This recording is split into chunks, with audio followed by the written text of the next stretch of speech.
Hello जी, hello. कैसी है public? उम्मीद करता हूं सब लोग बहुत बढ़िया रहेंगे। दोस्तों बहुत बहुत स्वागत है आप सभी प्यारे प्यारे बच्चों का आज के सेशन में। और मालिक, आज हम लोग रिवाइज करने जा रहे हैं। हमारे पास e way bill and tax invoice दोनों ही बहुत छोटे चैप्टर है। ठीक है, एग्जाम में कभी कभार 4 नंबर तक का क्वेश्चन यहां से आ जाता है।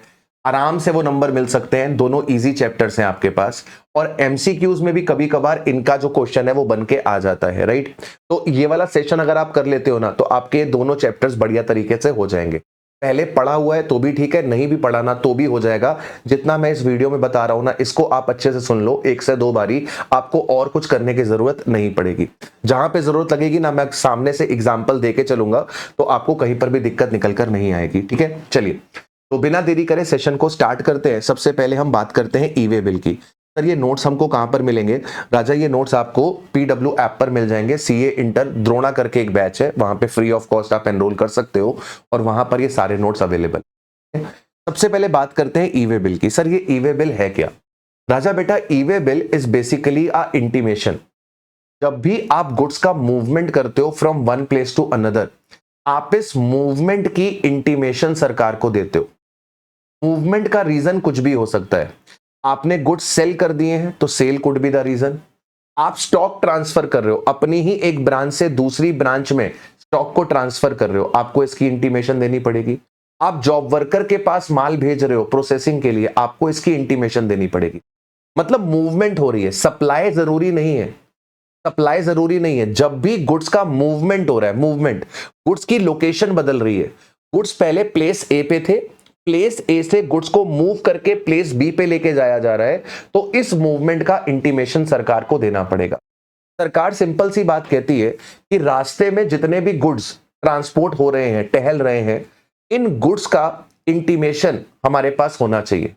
मूवमेंट करने से पहले आपको इंटीमेशन देना पड़ेगा कि गुड्स का कंसाइनर कौन है, कौन गुड्स भेज रहा है, गुड्स का कंसाइनी कौन है, किसको गुड्स रिसीव हो रहे हैं, गुड्स कहां से मूव करे जा रहे हैं। लेट से कानपुर से भेजे जा रहे हैं। गुड्स कहां भेजे जा रहे हैं? लेट से नोएडा भेजे जा रहे हैं, राइट। गुड्स कौन से हैं? गुड्स का एचएसएन कोड होता है, गुड्स की कैटेगरी होती है। गुड्स के बारे में बताओ, गुड्स कौन से हैं, गुड्स की वैल्यू कितनी है वो बताओ। सर, गुड्स कौन से डॉक्यूमेंट के थ्रू आप मूव कर रहे हो? जैसे अगर आपने माल बेचा होगा तो आप टैक्स इनवॉइस इश्यू करोगे, तो टैक्स इनवॉइस की डेट बताओ, टैक्स इनवॉइस का नंबर बताओ। अगर आप अपने पास इसको स्टॉक ट्रांसफर कर रहे हो, तो आपने हो सकता है डिलीवरी चालान के थ्रू ट्रांसफर करे हो, तो डिलीवरी चालान का नंबर बताओ, डिलीवरी चालान का नंबर बताओ। जॉब वर्कर के पास भिजवा रहे हो, डिलीवरी चालान का नंबर बताओ। सर, अगर मान लो बिल ऑफ सप्लाई है, टैक्स इनवॉइस नहीं है, ये बिल ऑफ सप्लाई है, तो बिल ऑफ सप्लाई की डिटेल दो। मतलब सरकार को पूरी डिटेल चाहिए, डॉक्यूमेंट की डिटेल चाहिए, गुड्स की डिटेल चाहिए, गुड्स की वैल्यू क्या है, क्या जीएसटी लगता है, कंसाइनर कौन है, कंसाइनी कौन है, सर कहां से भेजा जा रहा है, मतलब डिस्पैच कहां से हो रहे हैं, रिसीव कहां पर होंगे, ये लोकेशन के बारे में बताओ। ईच एंड एवरीथिंग सरकार को बतानी है। और ये कब बतानी है? सर, मूवमेंट करने से पहले बतानी है। मूवमेंट करने से पहले बतानी है। बेसिकली सरकार इन गुड्स को ट्रैक करना चाहती है। इन गुड्स से सरकार को जीएसटी मिलेगी, इन गुड्स से सरकार को जीएसटी मिलेगी। ये गुड्स सरकार का रेवेन्यू है। सरकार अपने रेवेन्यू को ट्रैक करना चाहती है। कहीं पर आप गुड्स को मूव करके टैक्सेस इवेड ना कर लो, गुड्स को मूव करके टैक्सेस को इवेड ना कर लो, इसलिए सरकार उस पर क्या रखना चाहती है? नजर रखना चाहती है। दूसरा एक रीजन है ई वे बिल का। पहले क्या होता था सर? पहले जब अपने पास एक स्टेट से दूसरे स्टेट में गुड्स जाता था, तो हर स्टेट के एंट्री पे एक चेक पॉइंट्स हुआ करते थे, जहां पर क्या करा जाता था? कन्वेंस को रोका जाता था, कन्वेंस की चेकिंग होती थी। इससे क्या होता था? ट्रांसपोर्टेशन डिले होता था। तो ये ट्रांसपोर्टेशन स्मूथ हो, ट्रांसपोर्टेशन जल्दी हो, अननेसेसरी चेक पॉइंट्स ना हो, अननेसेसरी डिलेज ना हो, इसके लिए सरकार ने ई वे बिल लाया कि आप मूवमेंट की जानकारी हमको पहले दे दो। हमें रास्ते में जिस किसी व्हीकल पे शक होगा, हम केवल उसी को रोकेंगे। हर व्हीकल को रोक रोक के चेक नहीं करेंगे, हर व्हीकल को रोक रोक के चेक नहीं करेंगे। जिस पे हमें शक होगा, जिस पे हमें डाउट होगा, हम केवल उसको रोक के ही चेक करेंगे कि ये जो है वो सही तरीके से कंसाइनमेंट को लेके जा रहा है कि नहीं जा रहा। जो माल इसके ट्रक में पड़ा हुआ है, वो माल का इंटीमेशन, मूवमेंट का इंटीमेशन इसने हमें दिया कि नहीं दिया, इसलिए आपका ये ई वे बिल बनवाया जाता है। तो ई वे बिल है क्या? Basically it is a electronic document और इसमें आप शिपमेंट की डिटेल देते हो, जैसा मैंने बताया कि कंसाइनर कौन है, कंसाइनी कौन है, डिस्पैच कहां से किया जा रहा है, अराइवल कहां पर होगा गुड्स का, है ना, आपके गुड्स की वैल्यू क्या है, गुड्स कौन से हैं, डॉक्यूमेंट नंबर क्या है, डेट वगैरह क्या है। सर ये ई वे बिल जनरेट कहां पर करना होता है? सर ये आपको जनरेट करना होता है जीएसटी पोर्टल पर। बेसिकली ई वे बिल पोर्टल होता है, ई वे बिल पोर्टल पर आप इसको जनरेट करते हो। कब जनरेट करना होता है? Before the commencement of the movement of goods. Before the commencement of the movement of goods हमें जनरेट, मूवमेंट करने से पहले, मूवमेंट करने से पहले। कहीं पर भी नहीं लिखा है कि सप्लाई होगी तो ई वे बिल जनरेट करना है। क्या लिखा है? मूवमेंट होगा तो आपको ई वे बिल जनरेट करना, मूवमेंट के लिए ई वे बिल। मूवमेंट का रीजन कुछ भी हो सकता है। मूवमेंट का रीजन सप्लाई हो सकता है, मूवमेंट का रीजन स्टॉक ट्रांसफर हो सकता है, मूवमेंट का रीजन हो सकता है कि आप जॉब वर्कर के पास भेज रहे हो। ठीक है, इसके बाद कहता है कि आपको ई वे बिल कब जनरेट करना है। मतलब हर एक मूवमेंट के बारे में सरकार को बताना होगा क्या? मतलब अगर 500 रुपए के गुड्स भेज रहे हैं, 500 रुपए के गुड्स भेज रहे हैं तो क्या उसकी डिटेल भी देनी पड़ेगी? 1000 रुपए के गुड्स भेज रहे हैं, क्या उसकी डिटेल भी देनी पड़ेगी? The answer is no. सरकार कहते हैं छोटा मोटा मूवमेंट ऑफ गुड्स है ना, तो उसके बारे में हमको मत बताओ। छोटा मोटा अगर मूवमेंट ऑफ गुड्स है उसके बारे में हमको मत बताओ। लेकिन अगर 50,000 रुपए की वैल्यू से ज्यादा का गुड्स का मूवमेंट कर रहे हो, मतलब अगर आपकी जो कंसाइनमेंट वैल्यू है, अगर वो 50,000 रुपीज से ज्यादा है, if the consignment value exceeds 50,000, तो ऐसे गुड्स के मूवमेंट के बारे में आपको हमें बताना पड़ेगा। 50,000 रुपए से ज्यादा के गुड्स का, 50,000 से ज्यादा, एक्सीड लिखा है, एक्सीड ज्यादा होना चाहिए। तो 50,000 रुपए से ज्यादा के वैल्यू के गुड्स का अगर मूवमेंट होगा तो उस मूवमेंट के बारे में आपको हमें जानकारी देनी पड़ेगी। सर कंसाइनमेंट वैल्यू में ध्यान रखना, हम जीएसटी को इंक्लूड करते हैं, लेकिन एग्जेम्प्ट सप्लाई को एक्सक्लूड करते हैं। तो जैसे मान लीजिए मैंने आपको इनवॉइस दिया, इनवॉइस में टैक्सेबल सप्लाई थी, मान लो जी 30,000 रुपए की। आपके पास इसमें एग्जेम्प्ट सप्लाई थी, मान लो जी 20,000 रुपए की। आपका 18% का जीएसटी था। जीएसटी किस पे लगेगा? ऑब्वियसली टैक्सेबल सप्लाई पे लगेगा, तो ये 5400 था। अब अगर आप टोटल इनवॉइस वैल्यू देखोगे तो टोटल इनवॉइस वैल्यू 55,400 की है। टोटल इनवॉइस वैल्यू 55,400 की है।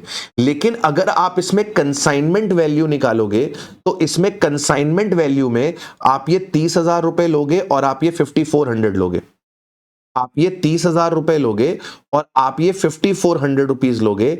आप जो एग्जेम्प्ट सप्लाई है उसे कंसाइनमेंट वैल्यू में इंक्लूड नहीं करोगे। तो क्या यहां पर ई वे बिल जनरेट करना मैंडेटरी है? नहीं। आपकी जो कंसाइनमेंट वैल्यू है वो 50,000 के अंदर है, यहां पे ई वे बिल जनरेट करना मैंडेटरी नहीं है। लेकिन अगर मान लो यहां पर आपकी कंसाइनमेंट वैल्यू जो होती, लेट्स से कंसाइनमेंट वैल्यू 45,000 की होती और 45,000 का 18% आपका जीएसटी जो होता वो 8,100 का होता।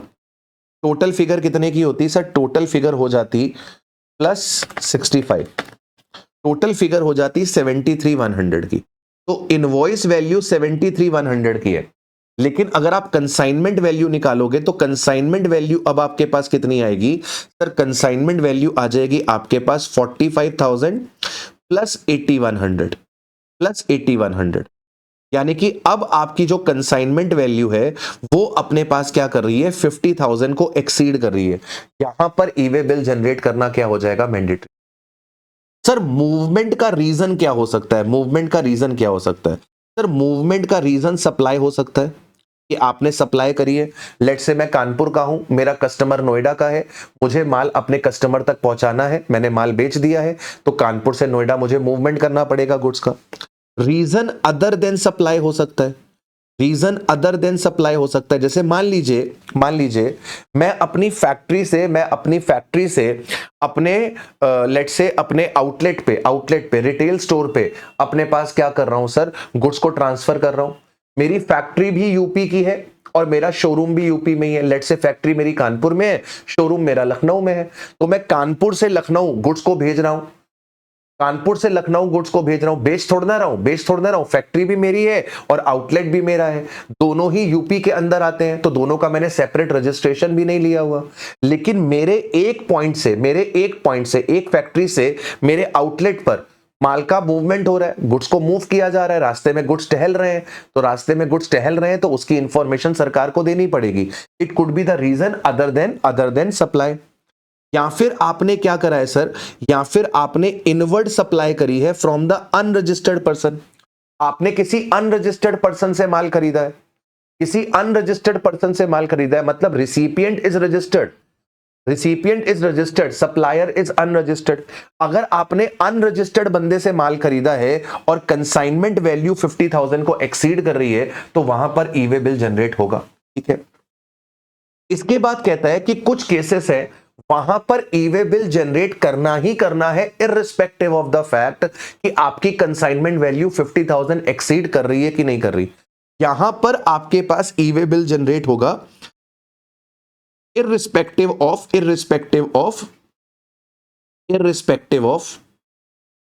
Consignment value. दो केसेस है जहां पर आपको ई वे बिल जनरेट करना है irrespective of the consignment value. पहला, जब आप इंटर स्टेट ट्रांसफर करोगे गुड्स को जॉब वर्कर के पास, जैसे मान लो मेरा एक जॉब वर्कर है जो शर्ट्स पे प्रिंटिंग करने का काम करता है, मैं ये टी शर्ट्स पीडब्ल्यू को सप्लाई करता हूं। ठीक है, मैं ये टी शर्ट्स पीडब्ल्यू को सप्लाई करता हूं, तो मैं क्या करता हूं, मैं ये शर्ट रेडी कर लेता हूं, लेकिन प्रिंटिंग का काम मैंने एक जॉब वर्कर को दे रखा है। मैं नोएडा में रहता हूं, यूपी में रहता हूं, लेकिन मेरा जो जॉब वर्कर है वो दिल्ली का है, तो मैं क्या करता हूं, नोएडा से ये टी शर्ट्स को दिल्ली भेजता हूं। तो नोएडा यूपी में, दिल्ली दूसरा स्टेट, इंटर स्टेट हो गया। तो जब मैं इंटर स्टेट ये टी शर्ट्स को भेजता हूं ताकि ये लोगो प्रिंटिंग हो सके, तो बाबू यहां पर मुझे क्या करना पड़ता है सर, यहां पर मुझे कंपलसरली ई वे बिल जनरेट करना पड़ता है, इररिस्पेक्टिव ऑफ द फैक्ट कि यहां पे कंसाइनमेंट की वैल्यू कितनी है। मतलब अगर कंसाइनमेंट की वैल्यू 20,000 की है, देन ऑल्सो ई वे बिल जनरेट होगा, अगर आपका जॉब वर्कर दूसरे स्टेट में है।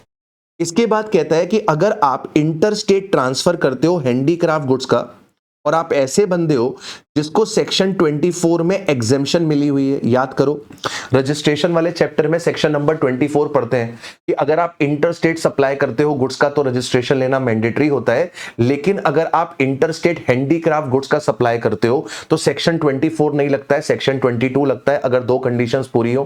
पहली कंडीशन कि आप इसके लिए क्या करते हो, पैन इशू करते हो, मतलब आपके पास पैन होना चाहिए, और दूसरा आप क्या करते हो, ई वे बिल जनरेट करते हो। आपके पास पैन होना चाहिए और आप ई वे बिल जनरेट करते हो, तो आपके ऊपर 24 की जगह 22 लगता है। तो अगर आप हैंडीक्राफ्ट गुड्स का इंटर स्टेट सप्लाई कर रहे हो और आपको सेक्शन 24 में एग्जेम्पशन मिली हुई है, तो ऐसे केस में ई वे बिल जनरेट करना मैंडेटरी है, इररिस्पेक्टिव ऑफ द कंसाइनमेंट। अब सर ई वे बिल को कौन जनरेट करता है और ई वे बिल में क्या क्या डिटेल होती है, ई वे बिल को कौन जनरेट करता है और ई वे बिल में क्या क्या डिटेल होती है। ई वे बिल के दो पार्ट होते हैं, एक होता है पार्ट ए और एक होता है पार्ट बी। पार्ट ए में कौन सी डिटेल्स होती है, कंसाइनर की डिटेल्स होती है, कंसाइनी की डिटेल्स होती है, आपके गुड्स की डिटेल होती है। कंसाइनर मतलब क्या हो गया, कंसाइनर मतलब जो माल भेज रहा है, भेजने वाले की डिटेल, भेजने वाले का नाम, भेजने वाले का रजिस्ट्रेशन नंबर, भेजने वाले की लोकेशन। रिसिपिएंट की डिटेल, रिसिपिएंट मतलब कंसाइनी की डिटेल्स, कंसाइनी का नाम, कंसाइनी का रजिस्ट्रेशन नंबर, कंसाइनी की लोकेशन। कंसाइनर की लोकेशन से कंसाइनी की लोकेशन का डिस्टेंस अप्रोक्सीमेट किलोमीटर्स कितने हैं वो आपको बताने पड़ते हैं। गुड्स की डिटेल देनी पड़ती है कि गुड्स का HSN कोड क्या है, गुड्स की वैल्यू क्या है, गुड्स का जो आप भेज रहे हो डॉक्यूमेंट कौन सा है, वो टैक्स इनवॉइस है कि बिल ऑफ सप्लाई है कि डिलीवरी चालान है, उसका डॉक्यूमेंट का नंबर क्या है, डॉक्यूमेंट की डेट क्या है, ये आपको बताना पड़ता है। कितना GST लगता है उसके ऊपर आपको वो बताना होता है। तो पार्ट ए के अंदर आप गुड्स की डिटेल देते हो, सप्लायर का GSTN बताते हो, रिसिपिएंट का GSTN बताते हो, प्लेस ऑफ डिस्पैच बताते हो कि गुड्स कहां पर भेजा जा रहा है, डिलीवरी कहां पर करी जा रही है, डॉक्यूमेंट नंबर बताते हो, डेट बताते हो, वैल्यू बताते हो, HSN कोड बताते हो। ये सारी इंफॉर्मेशन पार्ट ए में जाती है। अब पार्ट ए में इंफॉर्मेशन कौन डालता है? पार्ट ए में इंफॉर्मेशन कौन डालता है? जो भी पर्सन गुड्स की मूवमेंट कर रहा है, जो भी पर्सन गुड्स की मूवमेंट कर रहा है, वो पर्सन यहां पर क्या करेगा? पार्ट ए में इंफॉर्मेशन प्रोवाइड करेगा। तो अगर मूवमेंट कर रहा है सप्लायर, तो सप्लायर पार्ट ए की इंफॉर्मेशन डालेगा। जैसे मान लो आपने मेरे से गुड्स खरीदे और मैंने आप तक गुड्स को डिलीवर करने का जिम्मा लिया है, मैंने आपको गुड्स डिलीवर करने का जिम्मा लिया है, मतलब FOR बेसिस पे मैंने माल बेचा है। FOR बेसिस पे माल मैंने बेचा है कि आपके प्रीमाइसेस तक गुड्स को डिलीवर करके दूंगा, ये जिम्मेदारी मैंने ली है। तो ऐसे केस में जो पार्ट ए की इंफॉर्मेशन है वो सारी की सारी सप्लायर भरेगा। अगर मान लो मैं यहां पर आपको एक्स फैक्ट्री बेसिस पे माल बेच रहा हूं, मैं कह रहा हूं कि भाई साहब मैं अपनी दुकान पे माल दे रहा हूं, इस माल को तुम झुमरी तलैया ले जाओ, भाड़ में ले जाओ, कहीं पर भी ले जाओ, हमें मतलब नहीं है। मतलब person causing the movement is the recipient. Recipient अगर मूवमेंट कर रहा है तो पार्ट ए कौन भरेगा? रिसिपिएंट भरेगा। अच्छा सर, मान लीजिए अपने पास अगर सप्लायर जो है वो मूवमेंट तो कर रहा है लेकिन सप्लायर अनरजिस्टर्ड है, और रिसिपिएंट जो है जिसको माल मिल रहा है वो रजिस्टर्ड है। तो ऐसे केस में अगर अनरजिस्टर्ड व्यक्ति से माल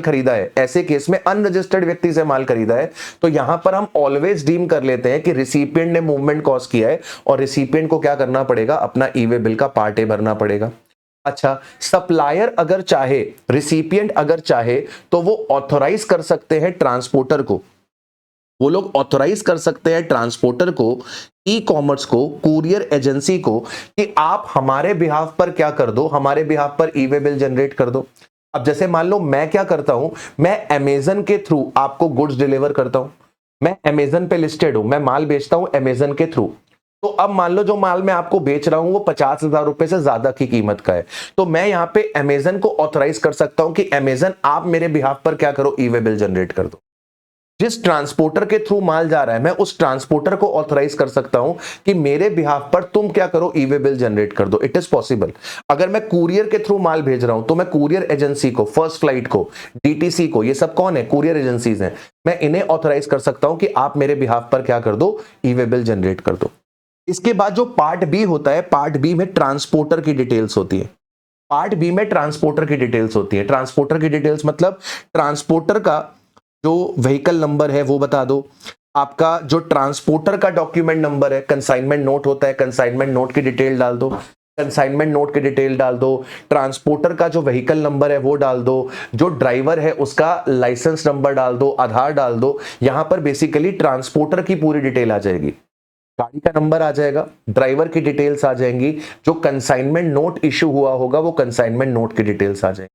अब ये पार्ट बी कौन भरता है? अगर आप बाय रोड गुड्स का ट्रांसपोर्टेशन कर रहे हो, अगर गुड्स का ट्रांसपोर्टेशन कर रहे हो, तो जो गुड्स ट्रांसपोर्टेशन एजेंसी है जिसके थ्रू आपने ट्रांसपोर्टेशन किया है वो यहां पर करेगा। अगर आप अपनी गाड़ी में ट्रांसपोर्टेशन कर रहे हो, ऐसा होता है ना, जैसे मान लो मेरी फैक्ट्री है, मैं माल बनाता हूं, मेरी फैक्ट्री है और मैं अपनी ही फैक्ट्री में एक ट्रक खरीद के बैठा हूं, मुझे अपने कस्टमर्स को माल डिलीवर करना होता है तो मैं अपने ही ट्रक में करता हूं। तो अगर मैं अपने ही ट्रक में कर रहा हूं तो मुझे ही पार्ट बी भरना पड़ेगा, मतलब मैं खुद ही ट्रांसपोर्टर हो गया ना। अगर ट्रक मेरा अपना है, जिस ट्रक में मैं माल डिलीवर कर रहा हूं वो ट्रक मेरा अपना है, तो मैं ही जो मूवमेंट कॉस्ट कर रहा है वही उसको भर देगा। या मान लो मैंने ट्रक किराए पर ले रखा है, मैंने खरीदा नहीं है ट्रक, लेकिन मैंने ट्रक किराए पर लिया हुआ है, तो ट्रक किराए पर लिया हुआ है तो भी तो आप ही का ट्रक है ना, आप अपने ही ट्रक में तो ट्रांसपोर्टेशन कर रहे हो। तो जब आप अपने ही ट्रक में ट्रांसपोर्टेशन करोगे तो आपको ही क्या करना पड़ेगा? आपको ही अपने पास पार्ट बी भरना पड़ेगा। और अगर ट्रांसपोर्टेशन रेलवेज के थ्रू हो रहा है, बाय एयर हो रहा है, बाय वेसल हो रहा है, तो अगेन जो मूवमेंट कर रहा है वही यहां पर क्या करेगा? वही यहां पे पार्ट बी भरेगा। तो इन शॉर्ट, अगर आप रोड से ट्रांसपोर्टेशन कर रहे हो, आप गुड्स ट्रांसपोर्टेशन एजेंसी की मदद ले रहे हो, तो ऐसे केस में जो जीटीए है, जो ट्रांसपोर्टर है, वो यहां पे क्या करेगा? ई वे बिल में पार्ट बी की डिटेल डाल देगा। आप किसी कुरियर एजेंसी के थ्रू भेज रहे हो तो कुरियर एजेंसी वाला पार्ट बी में इंफॉर्मेशन डाल देगा। ठीक है। अब अगर ट्रक आपका अपना है तो आप ही जो मूवमेंट कर रहा है वो इसके अंदर इंफॉर्मेशन डाल देगा। अगर बाय ट्रेन जा रहा है, बाय एरोप्लेन जा रहा है, बाय शिप जा रहा है, तो जो बंदा मूवमेंट कर रहा है, if supplier causes the movement, supplier is going to fill the part B. If recipient is causing the movement, recipient is going to fill the part B. इसके बाद क्या कहता है कि सर अगर build to ship to model है तो ऐसे केस में क्या होगा? Sir build to ship to model में सप्लाई दो होती है लेकिन डिलीवरी एक बार होती है। याद करो build to ship to model, Aamir ने सलमान को ऑर्डर दिया था कि माल दे दे, सलमान ने शाहरुख को ऑर्डर दिया था और इंस्ट्रक्शन दिया था कि माल डिलीवर किसको कर देना? आमिर को डिलीवर कर देना। तो यहां पर एक सप्लाई शाहरुख ने सलमान को करी है और एक सप्लाई सलमान ने आमिर को करी है, दो सप्लाई है लेकिन डिलीवरी एक ही हुई है, शाहरुख ने जो आमिर को करी है। तो build to ship to model में कोई भी एक बंदा ई वे बिल जनरेट करेगा, या तो सलमान ई वे बिल जनरेट कर देगा या शाहरुख ई वे बिल जनरेट कर देगा, इन दोनों में से कोई भी एक बंदा कर देगा। As there are two supplies involved, but the single movement of goods is involved, single e-way bill needs to be generated in such case. Supplier or the immediate supplier can generate the e-way bill. Supplier कौन? शाहरुख। शाहरुख ने माल deliver किया है आमिर को, तो Shahrukh is the supplier. Intermediate supplier मतलब सलमान, जो third person है। Intermediate supplier मतलब जो थर्ड पर्सन है, जो थर्ड पर्सन है, जिसके कहने पर डिलीवरी करी गई है, थर्ड पर्सन। तो ये क्या कर सकता है? ई वे बिल जनरेट कर सकता है। ठीक है, अच्छा। नॉर्मली आपका ई वे बिल वैलिड तभी होता है, नॉर्मली आपका ई वे बिल वैलिड तभी होता है जब इसका पार्ट बी क्या करा हो? भरा हो। मतलब ई वे बिल वैलिड तभी होगा जब ई वे बिल का पार्ट ए और पार्ट बी दोनों क्या होंगे? फिल्ड होंगे। पार्ट ए भी फिल्ड है, पार्ट बी भी फिल्ड है, then only E way bill को हम वैलिड मानते हैं।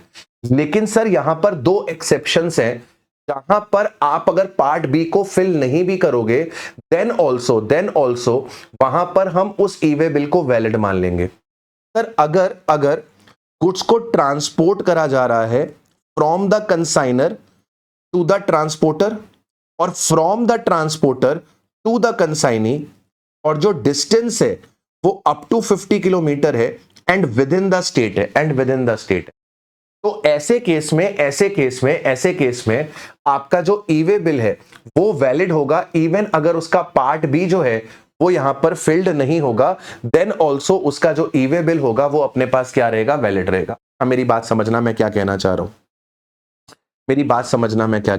हूं। जैसे मान लो ये मैं हूं, मैं कानपुर का हूं और मुझे आपके पास माल पहुंचाना है। आप किधर के हो? आप नोएडा के हो। मैं कौन हूं सर? मैं सप्लायर हूं। और आप कौन हो सर? आप रिसिपिएंट हो। मुझे आपके पास तक माल पहुंचाना है। तो हो क्या रहा है सर? मेरा जो ट्रांसपोर्टर है कानपुर में, ठीक है, मेरा एक ट्रांसपोर्टर है कानपुर में, मेरे प्लेस से ट्रांसपोर्टर की प्लेस तक का जो डिस्टेंस है, मेरी प्लेस से ट्रांसपोर्टर की प्लेस तक का जो डिस्टेंस है, अगर वो अप टू 50 किलोमीटर है, मेरी प्लेस से ट्रांसपोर्टर की जो जगह है अगर उस तक का डिस्टेंस अप टू 50 किलोमीटर है और सेम स्टेट में है, कानपुर यूपी सेम स्टेट में है, तो मेरी बात ध्यान से सुनना। मेरे यहां से जब माल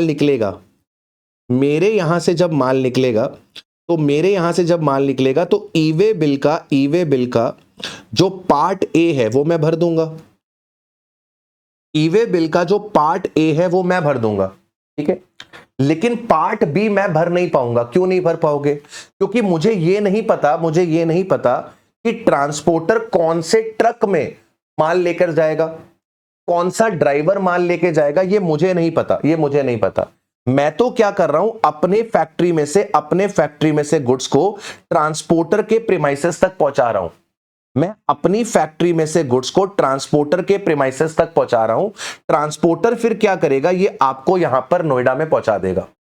ट्रांसपोर्टर मुझसे कह रहा है कि सर आपकी जो फैक्ट्री है वो ऐसे एरिया में है जहां पे मेरा ट्रक नहीं आ पाएगा, गलियां बहुत पतली हैं, तो हमारा ट्रक जो है वो आपके प्रीमाइसेस पे नहीं आ पाएगा। आप एक काम करो ना, छोटे छोटे टेम्पो में आप माल भर के हमारे यहां भिजवा दो, यहां पे बड़ा ट्रक खड़ा है, हम उस बड़े ट्रक में माल भर लेंगे और नोएडा पहुंचा देंगे, कोई दिक्कत नहीं है।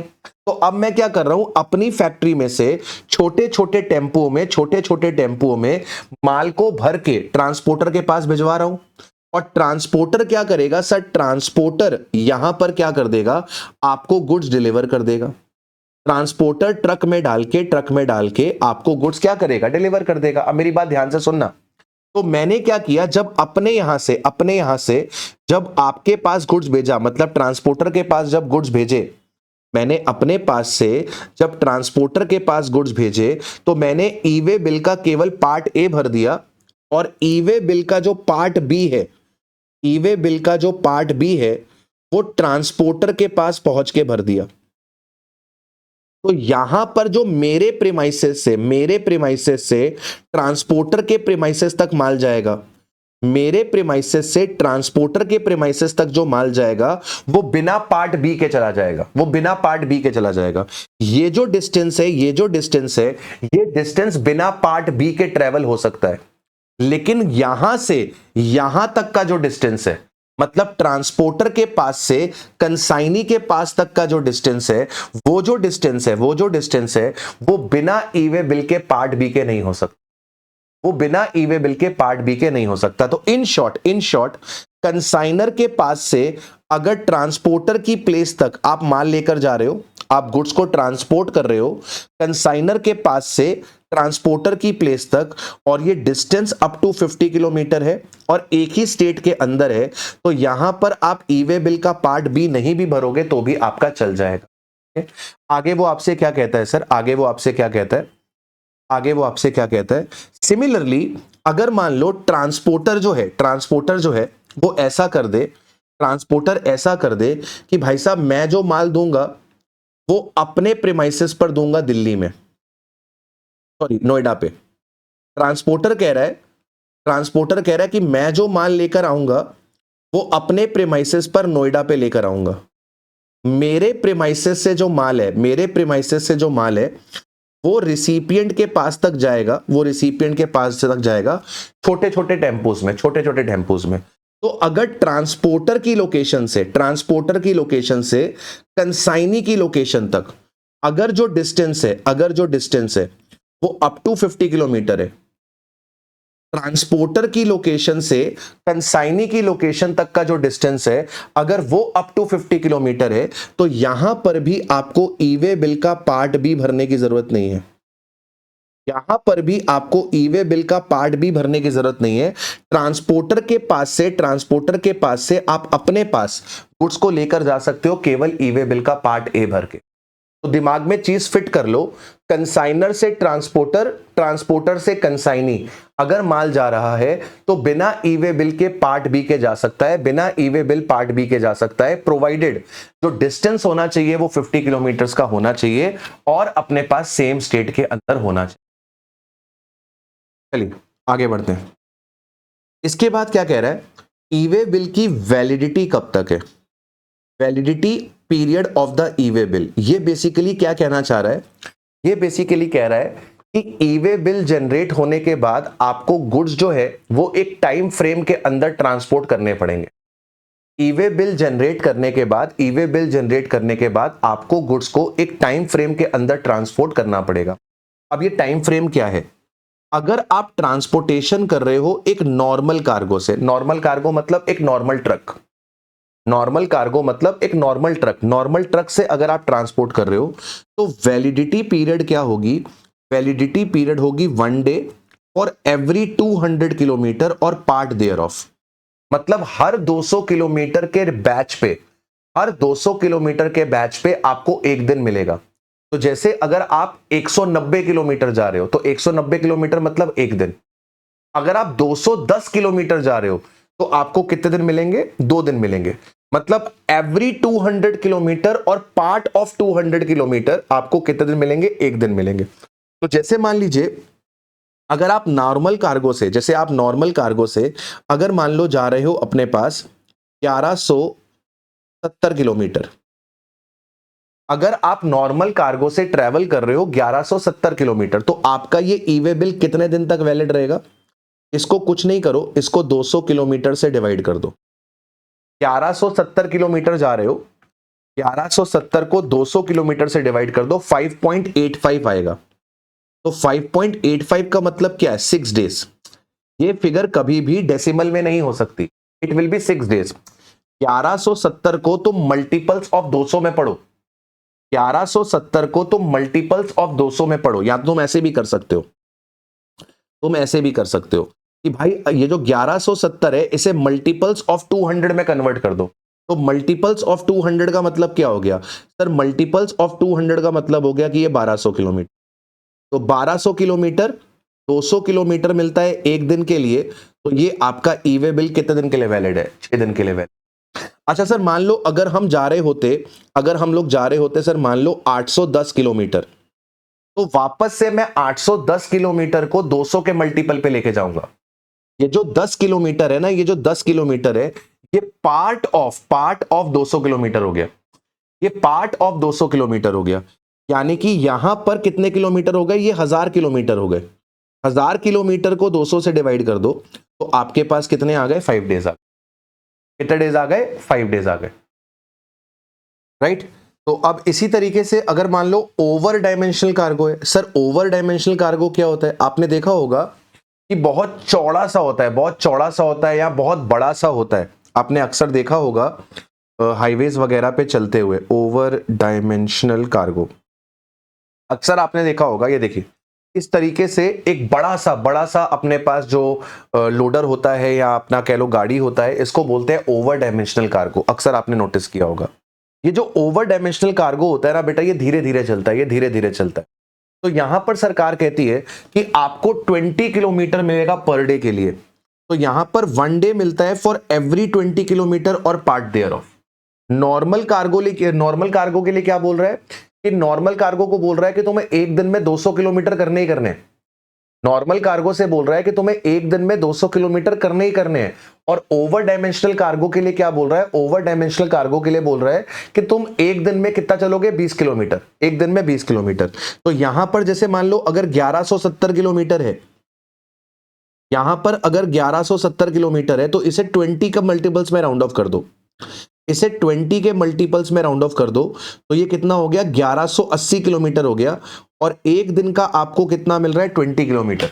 तो 1180 डिवाइड बाय 20, यानी कि आपके पास कितने दिन हो गए? 59 डेज हो गए, 59 डेज हो गए। इसी तरीके से मान लो अगर ये 890 होता, तो 890 को किसके मल्टीपल्स में? 20 के मल्टीपल्स में, यानी कि 900 में कन्वर्ट कर देते।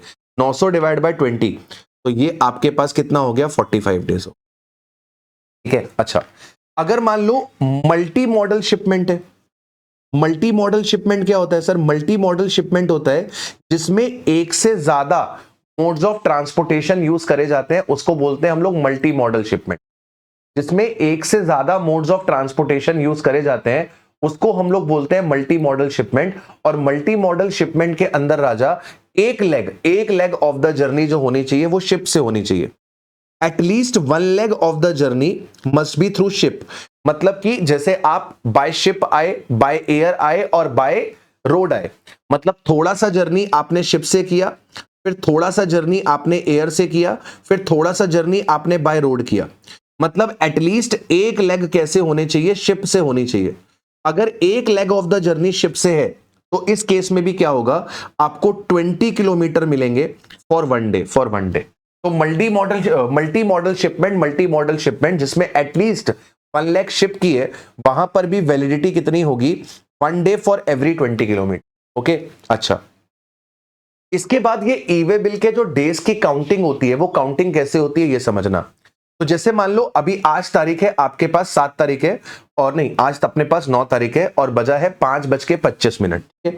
तो आज हमारे पास कौन सी तारीख है सर? आज हमारे पास 9 अप्रैल है और अभी बजे हैं 5:25।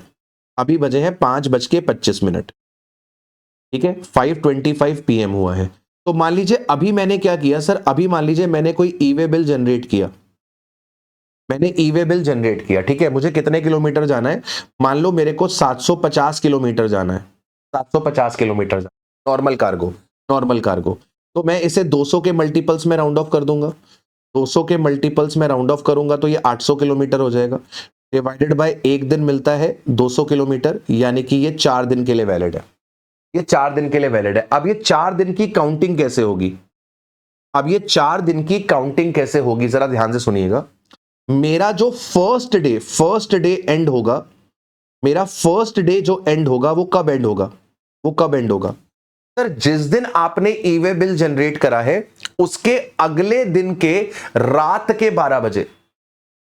जिस दिन मैंने ई वे बिल जनरेट करा है उसके अगले दिन के रात के 12 बजे, रात के 12 बजे मेरा फर्स्ट डे एक्सपायर होगा।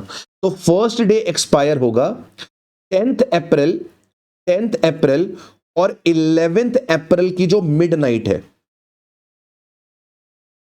10th अप्रैल और 11th अप्रैल की जो मिडनाइट है, रात 10 तारीख को रात को 12 बजेंगे, तो मतलब अगला दिन शुरू हो जाएगा ना 10 और 11 की मिडनाइट, 10 और 11 की मिडनाइट। 10th और 11th अप्रैल की जो मिडनाइट है, यहां पे मेरा फर्स्ट डे कंप्लीट हुआ। सेकेंड डे मेरा कब कंप्लीट होगा सर? सेकेंड डे आपका कंप्लीट होगा 11 और 12 की जो मिडनाइट है। तीसरा दिन कंप्लीट होगा 12 और 13 की जो मिडनाइट है, और चौथा दिन आपका कंप्लीट होगा 13 और 14 की जो मिडनाइट है, 13 और 14 की जो मिडनाइट है। तो फर्स्ट डे आपका कब एक्सपायर होता है? फर्स्ट डे एक्सपायर होता है जिस दिन ई वे बिल जनरेट हुआ है उसके अगले दिन के रात के 12 बजे। ठीक है, इसके बाद क्या कहता है? इसके बाद कहता है ट्रांसफर, एक्सटेंशन और addition of the e way bill.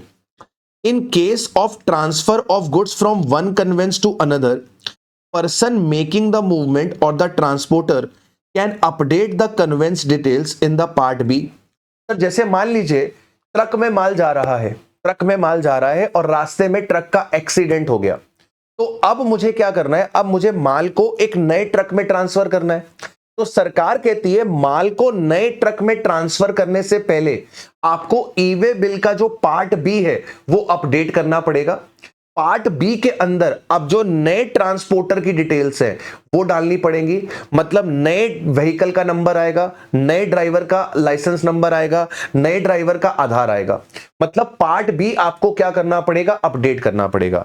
अगर सर आपका कन्वेंस जो है वो चेंज हो रहा है बिकॉज ऑफ एनी रीजन, वो ट्रक खराब हो गया, ट्रक का एक्सीडेंट हो गया, XYZ कोई भी रीजन, तो ऐसे केस में आपको क्या करना है मालिक? ऐसे केस में आपको part B of the e way bill update करना है। और कौन अपडेट करेगा सर? या तो जिसने मूवमेंट करी थी वो पार्ट बी को अपडेट कर देगा, अगर सप्लायर ने मूवमेंट करी है या रिसिपिएंट ने मूवमेंट करी है वो पार्ट बी को अपडेट कर देगा, या फिर अपने पास पार्ट बी को कौन अपडेट कर देगा? जो ट्रांसपोर्टर होगा। ठीक है सर, ये अपडेशन आप कितनी बार भी कर सकते हो, कोई रिस्ट्रिक्शन नहीं है। मतलब जितने टाइम के लिए आपका ई वे बिल वैलिड है, आपका ई वे बिल अगर 5 दिन के लिए वैलिड है तो 5 दिन में आप कितनी बार भी ई वे बिल को क्या कर सकते हो? अपडेट कर सकते हो। पार्ट बी को आप कितनी बार भी क्या कर सकते हो? अपडेट कर सकते हो। लेकिन मान लो पार्ट ए में अगर आपने कोई गलत इंफॉर्मेशन डाल दी तो आप फिर उसको ना तो एडिट कर सकते हो और ना मॉडिफाई कर सकते हो। पार्ट बी में जो ट्रांसपोर्टर की डिटेल है उसे आप अपडेट कर सकते हो। पहले मान लो XYZ GTA आपका माल लेके जा रहा था, रास्ते में खराब हो गया, अब ABC GTA लेके जाएगा, तो आप part B of the e way bill को क्या कर सकते हो? अपडेट कर सकते हो। उसमें XYZ ट्रांसपोर्टर का नाम हटा के ABC ट्रांसपोर्टर का नाम डाल सकते हो। लेकिन अगर पार्ट ए में आपसे कोई गलती हो गई है, कंसाइनी गलत चला गया, गुड्स की इंफॉर्मेशन गलत चली गई, वैल्यू कोई गलत चली गई, तो आप पार्ट ए को अपडेट नहीं कर सकते। अब आपको क्या करना पड़ेगा सर? अब आपको ये ई वे बिल को कैंसिल ही करना पड़ेगा। तो आप ई वे बिल को एडिट नहीं कर सकते, स्पेसिफिकली पार्ट ए की बात कर रहा हूं। पार्ट ए को एडिट नहीं कर सकते, पार्ट ए को मॉडिफाई नहीं कर सकते। अगर उसमें कोई गलती है तो आपको ये ई वे बिल कैंसिल करके नया ई वे बिल ही जनरेट करना पड़ेगा। ये कैंसिलेशन आप कब तक कर सकते हो sir? Cancellation of e way bill, अगर आप गुड्स को ट्रांसपोर्ट ही नहीं कर रहे, जैसे मान लो पहले मेरे पास ऑर्डर आया था कि गुड्स भिजवा दो, तो मैंने फटाफट से गुड्स की तैयारी करी, ई वे बिल जनरेट करा। जब मैं गुड्स ट्रांसपोर्ट करने ही वाला था मेरे पास फोन आ गया, ऑर्डर कैंसिल हो गया। अब ऑर्डर कैंसिल हो गया तो गुड्स ट्रांसपोर्ट ही नहीं करूंगा, पर ई वे बिल तो जनरेट हो चुका है, तो सरकार कह रही है उसे कैंसिल कर दो। तो ई वे बिल को आप कैंसिल कर सकते हो अगर आप गुड्स को ट्रांसपोर्ट नहीं कर रहे हो, या फिर वो ट्रांसपोर्ट नहीं हो रहे एज पर डिटेल। जैसा मैंने आपको बताया कि मान लो मुझसे ई वे बिल में गुड्स की जो वैल्यू है वो कम लिखी रह गई। मान लो गुड्स जाने थे 5 लाख रुपए के, लेकिन मैंने ई वे बिल में 4,90,000 ही लिखा है, तो मुझे ई वे बिल को क्या करना पड़ेगा, कैंसिल करके नया बनाना पड़ेगा, क्योंकि मैं उस 490 को मॉडिफाई नहीं कर सकता, उस 490 को एडिट नहीं कर सकता। Once the e way bill is generated it can not be modified, it can not be edited. मुझे कैंसिल करके नया ई वे बिल जनरेट करना पड़ेगा। मान लो मुझसे रिसिपिएंट का नाम गलत लिख गया ई वे बिल पे, तो मुझे कैंसिल करना पड़ेगा, मुझे कैंसिल करना पड़ेगा। अब ये कैंसिलेशन कब तक कर सकते हो सर? ये कैंसिलेशन आप कर सकते हो with in 24 hours of the generation. E way bill generate होने के 24 घंटे के अंदर अंदर, 24 घंटे के अंदर अंदर आप इसे कैंसिल कर सकते हो। ई वे बिल जनरेट होने के 24 घंटे के अंदर अंदर आप इसे कैंसिल कर सकते हो और नया ई वे बिल जनरेट कर सकते हो अगर करना चाहो तो। अच्छा सर, ये जो ई वे बिल जनरेट होता है इसे एक्सेप्ट या फिर रिजेक्ट किया जा सकता है। जैसे मान लो मैं सप्लायर हूं, मैं आपको माल भिजवा रहा हूं, ठीक है, तो मैं यहां पे मूवमेंट कर रहा हूं, मैं यहां पे मूवमेंट कर रहा हूं, तो मैं यहां पे ई वे बिल जनरेट करूंगा। ई वे बिल के पार्ट ए में मैं अपनी डिटेल्स डालूंगा, मैं सप्लायर हूं। ई वे बिल के पार्ट ए में मैं रिसिपिएंट की डिटेल्स डालूंगा, आप रिसिपिएंट हो। तो जैसे ही मैं आपकी डिटेल्स डालता हूं और आप अगर जीएसटी में रजिस्टर्ड हो, तो आपके पास ना एक एसएमएस आएगा, आपके पास एक ईमेल आएगा, उसमें बताया जाएगा कि एक ई वे बिल जनरेट हुआ है, उसमें आप रिसिपिएंट हो, उसमें आप रिसिपिएंट हो। एक ऐसा ई वे बिल जनरेट हुआ है जिसमें आपको रिसिपिएंट बताया गया है। क्या आपने कोई माल मंगाया है? क्या आप इस ई वे बिल को एक्सेप्ट करते हो? तो आपको ये ई वे बिल एक्सेप्ट या रिजेक्ट करना होता है 72 आवर्स के अंदर, या फिर गुड्स की डिलीवरी से पहले, विच एवर इज अर्लियर। 72 घंटे या फिर गुड्स की डिलीवरी से पहले, विच एवर इज अर्लियर। अगर आप कोई एक्शन नहीं लेते तो it is considered as deemed accepted. लेकिन अगर आपको लगता है कि जसमीत ने गलत ई वे बिल जनरेट कर दिया है, मैंने तो जसमीत से कोई माल मंगाया ही नहीं है, जसमीत झूठ बोल रहा है डिपार्टमेंट को कि वो मुझे माल भेज रहा है, तो ऐसे केस में आप उस ई वे बिल को रिजेक्ट कर सकते हो। सिमिलरली ऐसे हो सकता है कि रिसिपिएंट ने मूवमेंट कॉज करी हो, मैंने तो माल आपको एक्स फैक्ट्री पे बेच दिया, आप इसको ट्रांसपोर्ट कर रहे हो, तो जब रिसिपिएंट ई वे बिल जनरेट करेगा तो सप्लायर के पास एसएमएस आएगा कि रिसिपिएंट ने ई वे बिल जनरेट करा है, रिसिपिएंट बता रहा है कि आप उसमें सप्लायर हो, आप इस ई वे बिल को एक्सेप्ट करते हो कि नहीं करते हो, तो मैं उसे एक्सेप्ट या रिजेक्ट कर सकता हूं। ये कब करना है? 72 घंटे के अंदर अंदर या फिर गुड्स की डिलीवरी से पहले। इसके बाद अगला पॉइंट आता है मल्टीपल कंसाइनमेंट। मल्टीपल कंसाइनमेंट क्या है सर? मल्टीपल कंसाइनमेंट है, जैसे मान लो ये जीटीए है, ये XYZ जीटीए है, इसके एक ट्रक में 4 लोगों का माल जा रहा है, इसके एक ट्रक में 4 लोगों का माल जा रहा है, ए का भी माल जा रहा है, बी का भी माल जा रहा है, सी का भी माल जा रहा है, डी का भी माल जा रहा है। इसमें 4 लोगों का माल है, इसमें 4 लोगों का माल है, ठीक है, इसमें 4 लोगों का माल जा रहा है।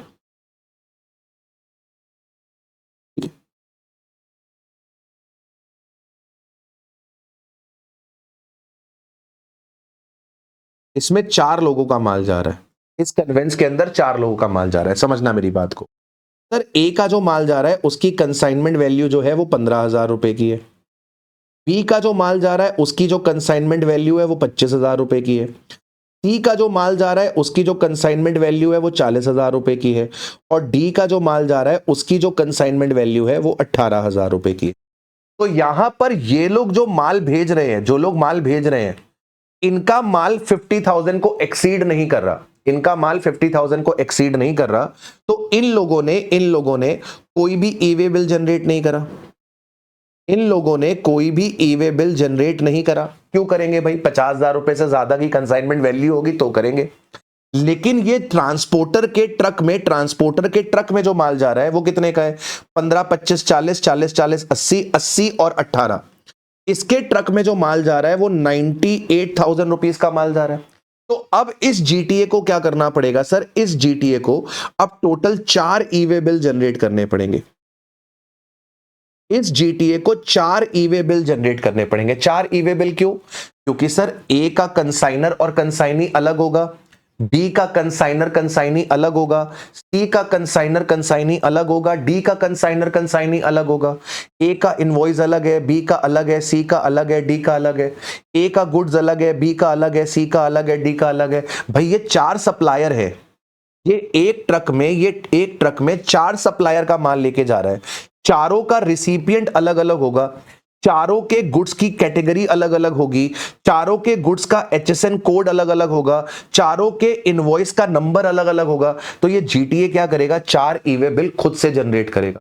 ट्रांसपोर्टर की रिस्पॉन्सिबिलिटी होगी कि अब वो 4 ई वे बिल जनरेट करे। अच्छा, ये जो ई वे बिल जनरेट होता है ना, इसका नंबर क्या होता है, इसका नंबर होता है ई वे बिल 01, EWB 01, EWB 01, ये ई वे बिल का नंबर होता है। तो जीटीए क्या करेगा, जीटीए 4 ई वे बिल जनरेट करेगा। अब जीटीए अगर चाहे तो ये 4 ई वे बिल को कंसोलिडेट कर सकता है और कंसोलिडेट करके एक ई वे बिल बना सकता है, ई way bill 02।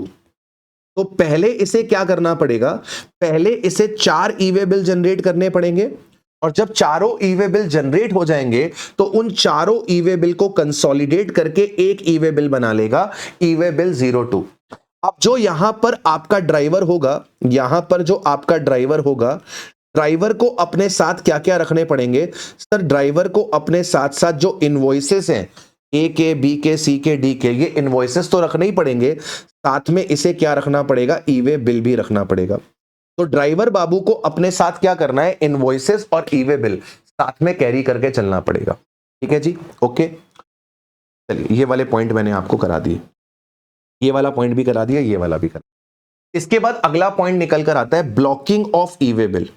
Blocking of e way bill का मतलब क्या है कि आपको ई वे बिल जनरेट करने को नहीं मिलेगा, आपको ई वे बिल जनरेट करने को नहीं मिलेगा, आपका ई वे बिल ब्लॉक हो जाएगा। ठीक है, blocking of e way bill as a consignor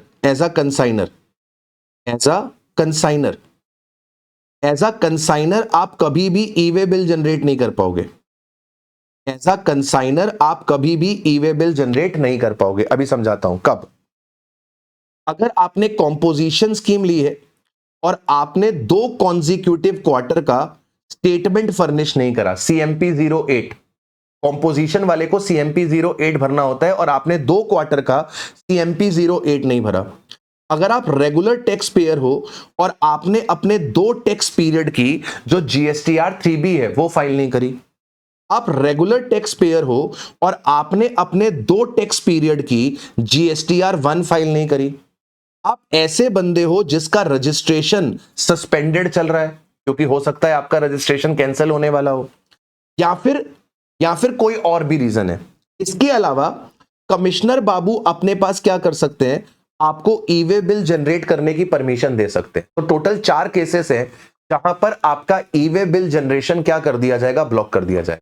अगर आप कॉम्पोजिशन टैक्स पेयर है और आपने 2 टैक्स पीरियड का दो क्वार्टर्स का आपने स्टेटमेंट CMP 08 फाइल नहीं करा, आप रेगुलर टैक्स पेयर है और आपने 2 टैक्स पीरियड का GSTR 1 और GSTR 3B फाइल नहीं करा, या फिर आपका रजिस्ट्रेशन सस्पेंड चल रहा है, तो आप as a consignor e way bill generate नहीं कर सकते। जैसे मान लो ये मैं हूं, मैंने अपने 2 टैक्स पीरियड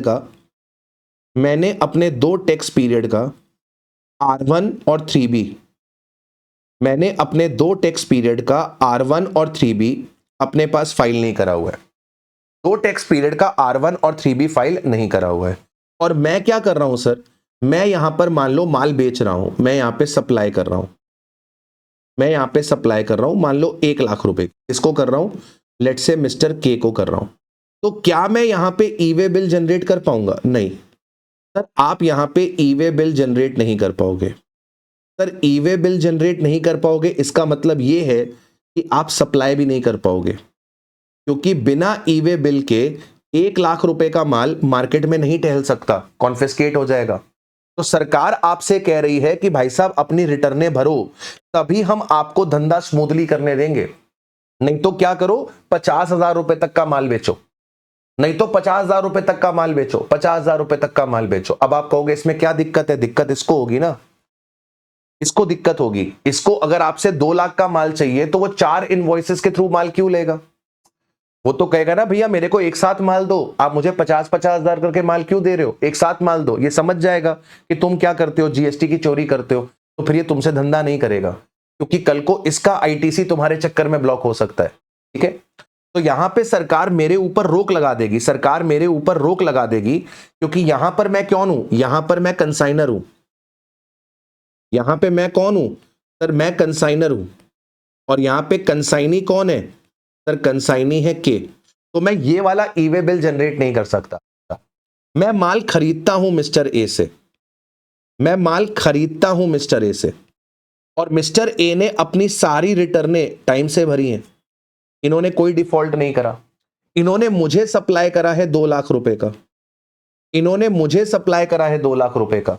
तो यहां पर कंसाइनर कौन है, यहां पर कंसाइनर ए है, यहां पे कंसाइनी कौन है, जे है। क्या यहां पे ई वे बिल जनरेट हो सकता है, हो सकता है।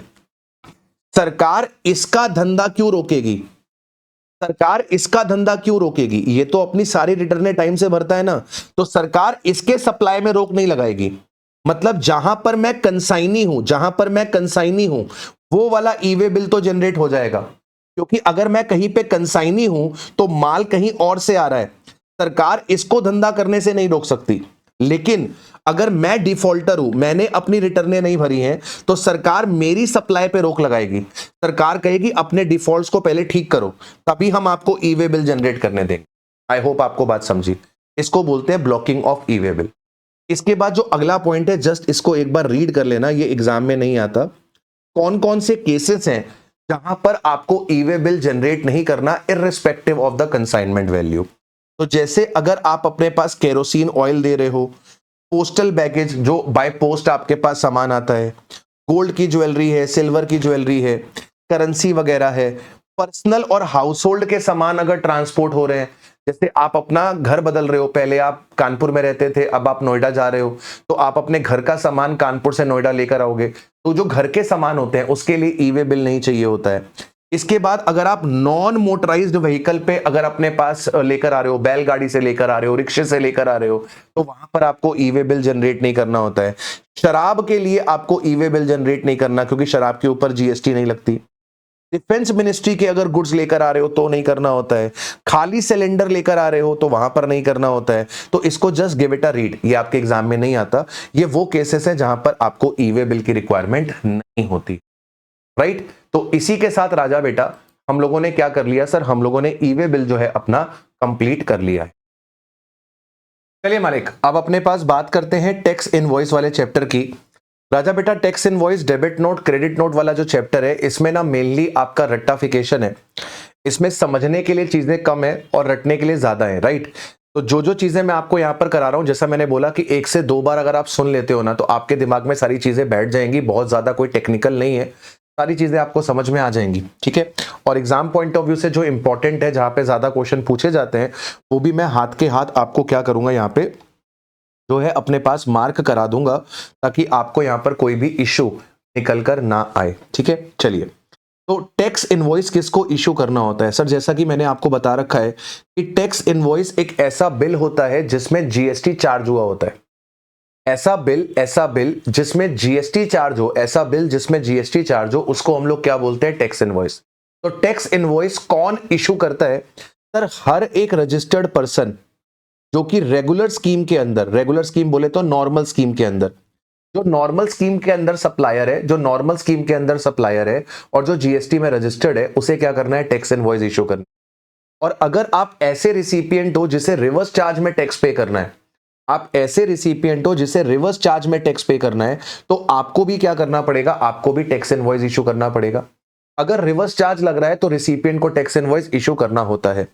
अब इनवॉइस को इशू करने का जो टाइम लिमिट है, जो सेक्शन नंबर 31 में दिया हुआ है, ये मैं आपके साथ ऑलरेडी डिस्कस कर चुका हूं जब मैंने आपको टाइम ऑफ सप्लाई वाला चैप्टर पढ़ाया था।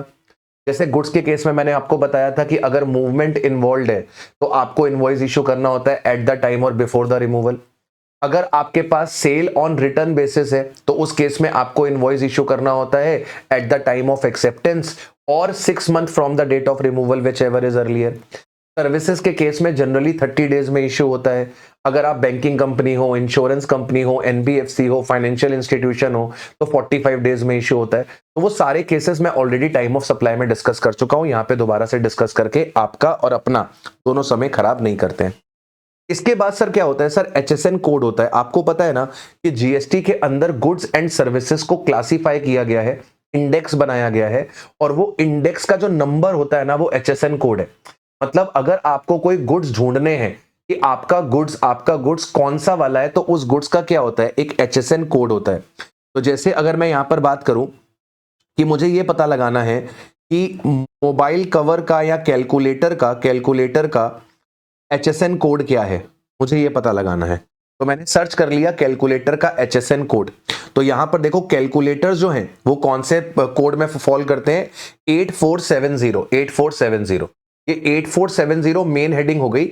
इसके अंदर अदर कैटेगरीज होंगी। अगर आप देखो तो आगे लिखा हुआ है 847010, 847030, 847090। तो ये एचएसएन कोड किसकी पहचान है सर, ये आपके गुड्स की आइडेंटिटी है, सर्विसेज की आइडेंटिटी है।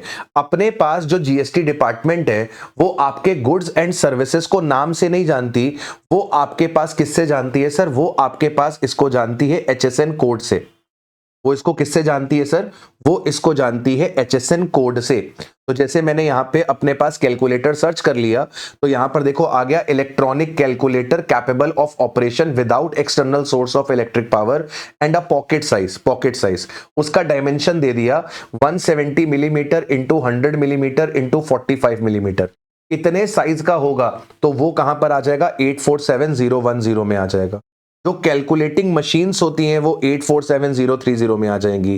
जो आपके accounting machines incorporating the calculating device होती है वो 847040 में आ जाएंगे। तो आप देख लो कि आपका प्रोडक्ट कहां पर फॉल करता है, उसके हिसाब से एचएसएन कोड होता है। तो आपका जो ये एचएसएन कोड है ये किसके लिए यूज होता है, ये यूज किया जाता है आइडेंटिफाई करने के लिए कि आपका कौन सा गुड्स एंड सर्विस है। जनरली ये कितने डिजिट का होता है, ये 8 डिजिट का होता है, ये 8 डिजिट का होता है। अब यहां पर आपका जो टैक्स इनवॉइस है उसमें आपको एचएसएन कोड मेंशन करना जरूरी है।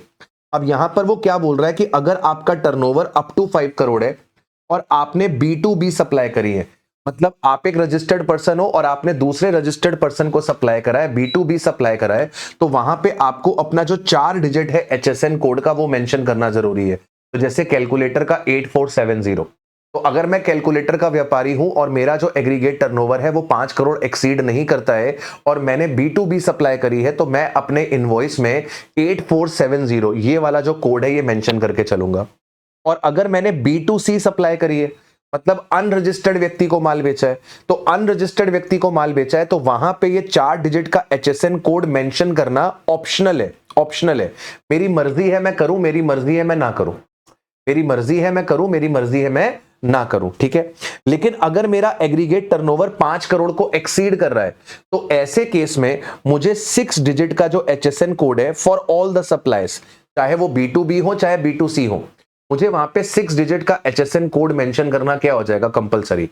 मतलब अगर मेरा टर्नओवर 5 करोड़ तक है और मैं B2C सप्लाई करता हूं तो एचएसएन कोड मेंशन करना ऑप्शनल है। अगर करना चाहूं तो कितने डिजिट करूंगा, 4। और अगर मैं B2B सप्लाई करता हूं तो मुझे 4 डिजिट वहां पर देने पड़ेंगे। अगर मेरा टर्नओवर 5 करोड़ को एक्सीड कर रहा है तो मेरे पास कोई ऑप्शन नहीं है, चाहे मैं B2B सप्लाई करूं चाहे B2C सप्लाई करूं, मुझे 6 डिजिट का एचएसएन कोड यहां पर मेंशन करना पड़ेगा।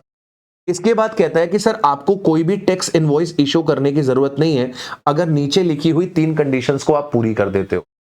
सर सबसे पहले आपकी जो वैल्यू ऑफ सप्लाई है वो 200 रुपए से कम है, मतलब अप टू 199, 199 रुपए तक का माल बेच रहे हो। जो रिसिपिएंट है वो अनरजिस्टर्ड है, जो रिसिपिएंट है वो अनरजिस्टर्ड है, और रिसिपिएंट आपसे कह रहा है कि मुझे इनवॉइस नहीं चाहिए। अगर ये तीनों कंडीशन पूरी हो जाए, वैल्यू ऑफ सप्लाई 200 रुपए से कम है, रिसिपिएंट अनरजिस्टर्ड है और रिसिपिएंट आपसे कहता है कि मुझे इनवॉइस नहीं चाहिए, तो ऐसे केस में आप क्या कर सकते हो, आप कंसोलिडेटेड इनवॉइस इशू कर सकते हो at the end of the day. आप कंसोलिडेटेड इनवॉइस इशू कर सकते हो at the end of the day. तो मान लो भाई मेरी परचून की दुकान है, मेरी परचून की दुकान है, कोई आता है 20 रुपए का सामान खरीदता है, कोई 50 रुपए का सामान खरीदता है, कोई 80 रुपए का सामान खरीदता है, कोई 90 रुपए का सामान खरीदता है। और जनरली मेरी दुकान पे अनरजिस्टर्ड लोग ही आते हैं। जनरली मेरे दुकान पे अनरजिस्टर्ड लोग ही आते हैं। मैं B2C सप्लाईज करता हूं। जनरली मेरे पास अनरजिस्टर्ड लोग आते हैं और फुटकर परचेस करते हैं मेरे से। तो अब मैं क्या 20 रुपए का टैक्स इनवॉइस इशू करूं? क्या मैं 40 रुपए का टैक्स इनवॉइस इशू करूं?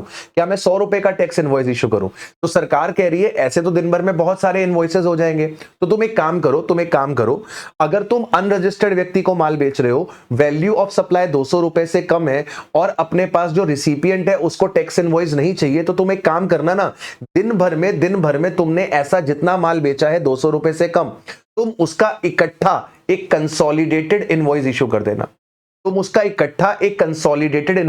देना। मतलब इंडिविजुअल इनवॉइसेस इशू करने की जगह इकट्ठा एक इनवॉइस इशू कर देना। ठीक है, अब मेरी बात ध्यान से सुनना, ये जो कंसोलिडेटेड इनवॉइस का ऑप्शन है ये आपके पास एप्लीकेबल नहीं होता अगर आप सर्विसेज दे रहे हो through admission to exhibition, cinema या फिर मल्टीप्लेक्स।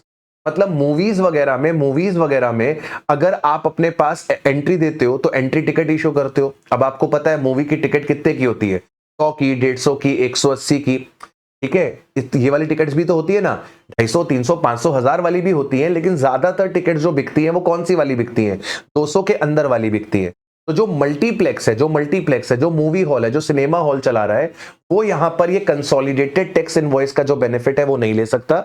वो जो टिकट इशू करता है, जो मूवी की टिकट इशू करता है, उस मूवी की टिकट को ही हम क्या मान लेते हैं? इनवॉइस मान लेते हैं। तो यहां पे अगर आप मूवी दिखाने का काम कर रहे हो तो वहां पर आपके पास कंसोलिडेटेड टैक्स इनवॉइस का ऑप्शन नहीं है। आपको क्या करना है, जो आप मूवी की टिकट इशू करते हो, हम उस मूवी की टिकट को ही क्या मान लेंगे? टैक्स इनवॉइस मान लेंगे। इसके बाद कितनी नंबर ऑफ कॉपीज आपको इशू करनी होती है? अगर आप गुड्स के व्यापारी हो तो आपके बिल की 3 कॉपियां बनती है, या आपके टैक्स इनवॉइस की 3 कॉपियां बनती हैं। ओरिजिनल कॉपी आप किसको देते हो? रिसिपिएंट को देते हो। डुप्लीकेट कॉपी आप किसको देते हो? ट्रांसपोर्टर को देते हो। और जो ट्रिप्लीकेट कॉपी होती है वो सप्लायर अपने पास रखता है। तो 3 कॉपी बनती है, एक कॉपी बायर के लिए होती है, एक कॉपी ट्रांसपोर्टर के लिए होती है और एक कॉपी सप्लायर के लिए होती है। और सर्विसेज की अगर बात करें तो सर्विसेज का ट्रांसपोर्टेशन नहीं होता, तो वहां पे 2 कॉपी से काम चल जाता है। एक कॉपी रिसिपिएंट की होती है और दूसरी कॉपी किसकी होती है? सप्लायर की होती है।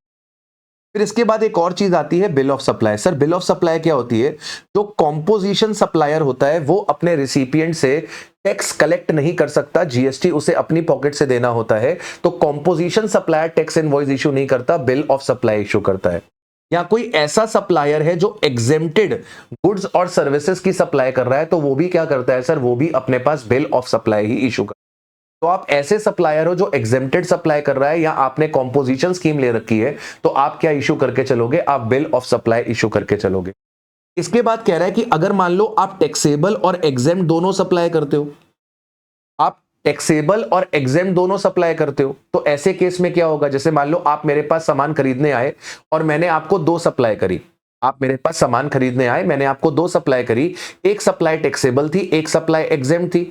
अब मैं आपको एक ही बिल दे रहा हूं जिसके अंदर टैक्सेबल सप्लाई भी है, एग्जेम्प्ट सप्लाई भी है। तो क्या मैं ऐसा कर सकता हूं? सर कर सकते हो। ऐसा थोड़ी ना करूंगा कि टैक्सेबल सप्लाई के लिए मैं आपको टैक्स इनवॉइस दूं, एग्जेम्प्टेड सप्लाई के लिए मैं आपको बिल ऑफ सप्लाई दूं, ऐसा नहीं है। अगर कोई बंदा टैक्सेबल और एग्जेम्प्ट दोनों सप्लाई कर रहा है, तो वो एक ही बिल के अंदर टैक्सेबल सप्लाई और एग्जेम्प्ट सप्लाई दोनों दिखा सकता है। जीएसटी जो लगेगी वो टैक्सेबल सप्लाई पे लगेगी, एग्जेम्प्ट सप्लाई पे नहीं लगेगी। ठीक है, इसको हम लोग क्या बोलते हैं सर? इसको हम लोग बोलते हैं invoice come bill of supply. इसको हम लोग क्या बोलते हैं? Invoice come bill of supply.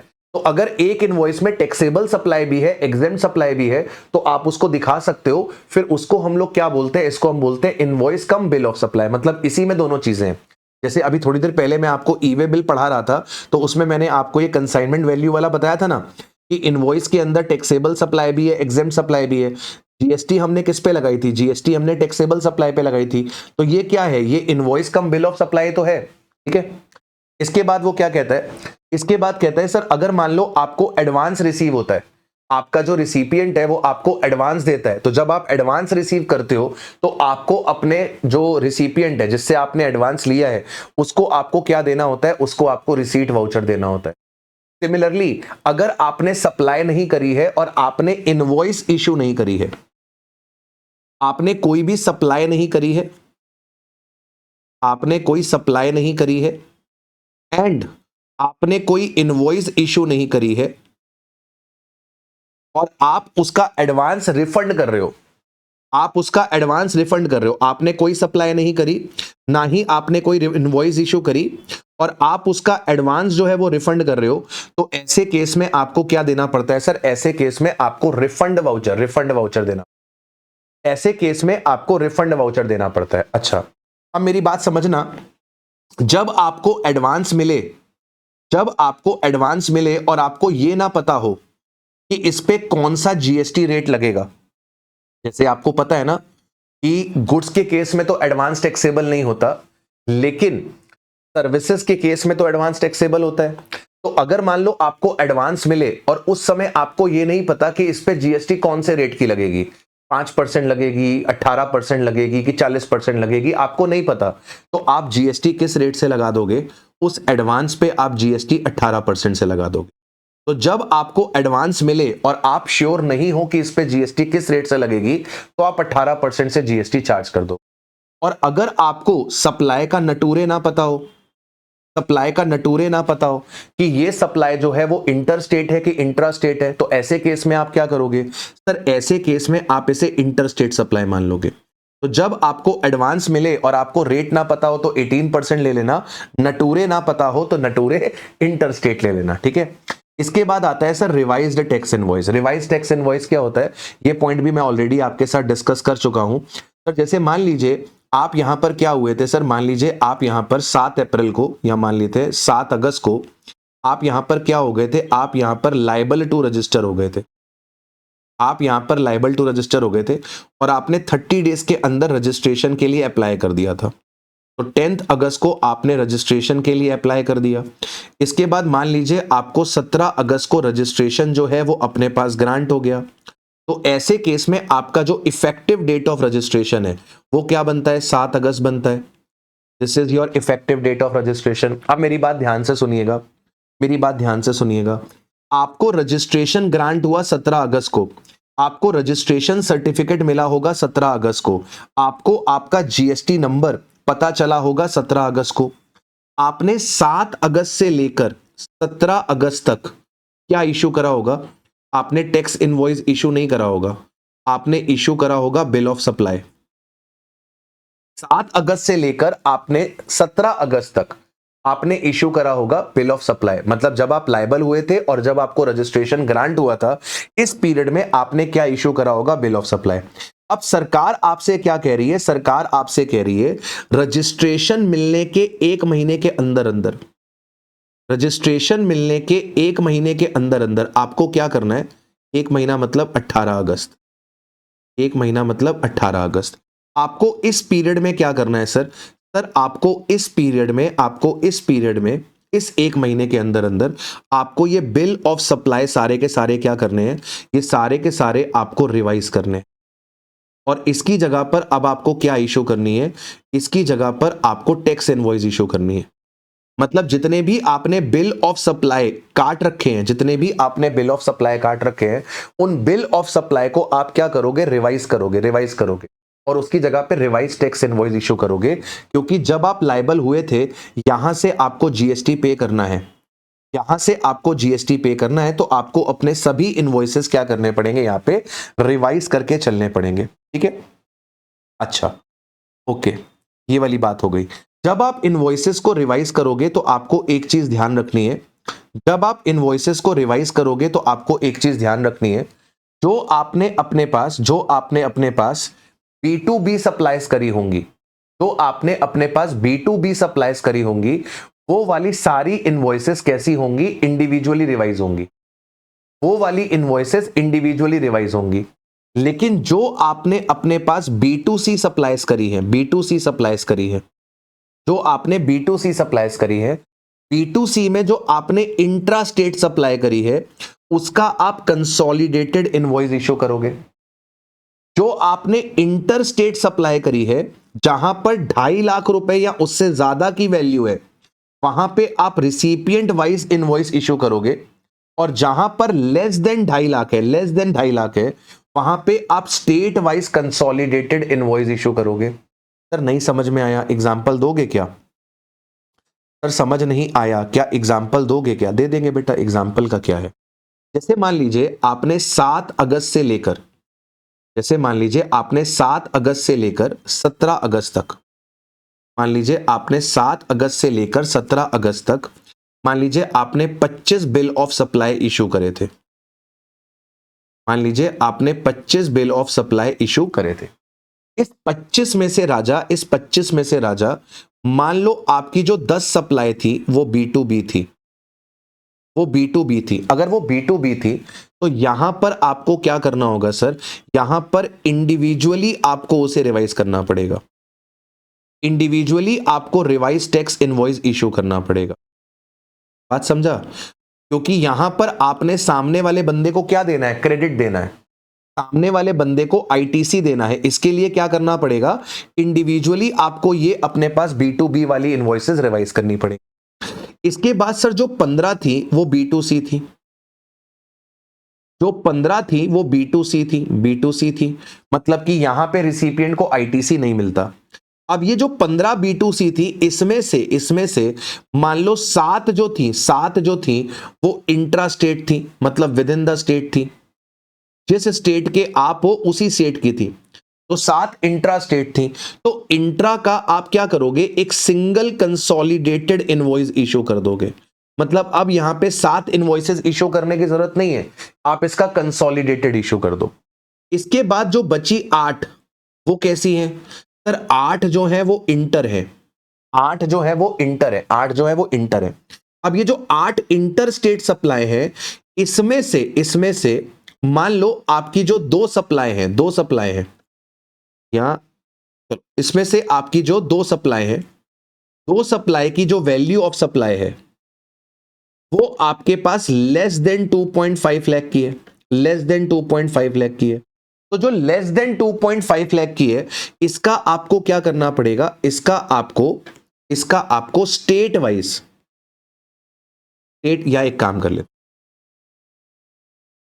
ले, इसमें मान लो आपकी 5 इनवॉइसेस 2.5 लाख रुपए से कम की थी।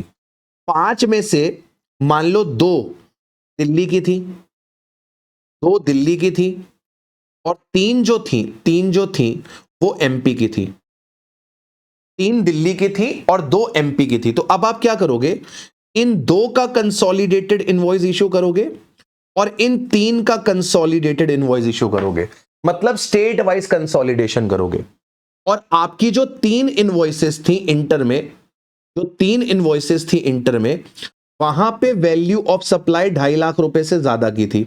तो जो 2.5 लाख रुपए से ज्यादा की थी, वहां पे आपको क्या करना पड़ेगा? Individually revised tax invoice issue करना पड़ेगा। अब आप यहां पे कंसोलिडेटेड नहीं कर सकते, मतलब जो इंट्रा रहेगा वो कंसोलिडेट होगा, जो इंटर होगा जहां पे value of supply 2.5 lakh exceed नहीं कर रही, वहां पे स्टेट वाइज कंसोलिडेशन होगा। और इंटर में अगर वैल्यू 2.5 लाख से ज्यादा की है तो वहां पे इंडिविजुअली टैक्स इनवॉइस इशू होगी, रिवाइज वाली, कंसोलिडेट नहीं करोगे। ठीक है, कंसोलिडेट नहीं करो। आगे क्या कहता है सर? आगे कहता है सर डिलीवरी चलान। डिलीवरी चलान क्या होता है सर? सर जब आप अपने पास क्या कर रहे हो, माल बेच नहीं रहे हो, या बेच रहे हो लेकिन अभी आप इनवॉइस इशू नहीं कर रहे हो। ठीक है, या तो आप माल बेच नहीं रहे, या फिर माल बेच रहे हो लेकिन बेचते वक्त इनवॉइस इशू नहीं कर रहे। बेचते वक्त इनवॉइस क्यों नहीं इशू कर रहे? हो सकता है कि आपका जो रेट है वो पहले से एग्रीड नहीं है, रेट को लेकर अभी डिस्कशन होना बाकी है। जैसे आप मेरे पास आए, आपने कहा 1 लाख केजी माल भेज दो, मैंने कहा 50 रुपए का है, आपने कहा 45 रुपए देंगे। मैं 50 रुपए मांग रहा हूं, आप 45 पे अटके हो, तो आप मेरे पुराने कस्टमर हो। आपने कहा सर एक काम करो ना, माल तो भेजो, पैसे की बात बाद में कर लेंगे, माल अभी अर्जेंट है, माल अभी अर्जेंट है, आप माल भेजो, पैसे की बात बाद में कर लेंगे। तो क्योंकि मुझे आप पे भरोसा है, पुराने कस्टमर हो आप मेरे, तो मैंने आपको माल भिजवा दिया। इनवॉइस मैं आपको बाद में दे दूंगा जब आपका और मेरा रेट एग्री होगा। तो आज अगर मैं आपको माल भिजवा रहा हूं लेकिन इनवॉइस आज इशू नहीं कर रहा, तो मैं क्या दूंगा? डिलीवरी चलान।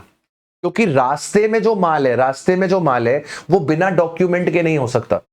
या तो मेरे पास टैक्स इनवॉइस होना चाहिए, या तो मेरे पास बिल ऑफ सप्लाई होनी चाहिए, या तो मेरे पास डिलीवरी चालान होना चाहिए। अब मान लो मैं अपनी फैक्ट्री से अपने रिटेल आउटलेट में माल ट्रांसफर कर रहा हूं। मेरी फैक्ट्री कानपुर में है और मेरा रिटेल आउटलेट लखनऊ में है। ये दोनों सेम स्टेट में आते हैं, मैंने एक ही रजिस्ट्रेशन लिया हुआ है, सेपरेट रजिस्ट्रेशन नहीं लिया।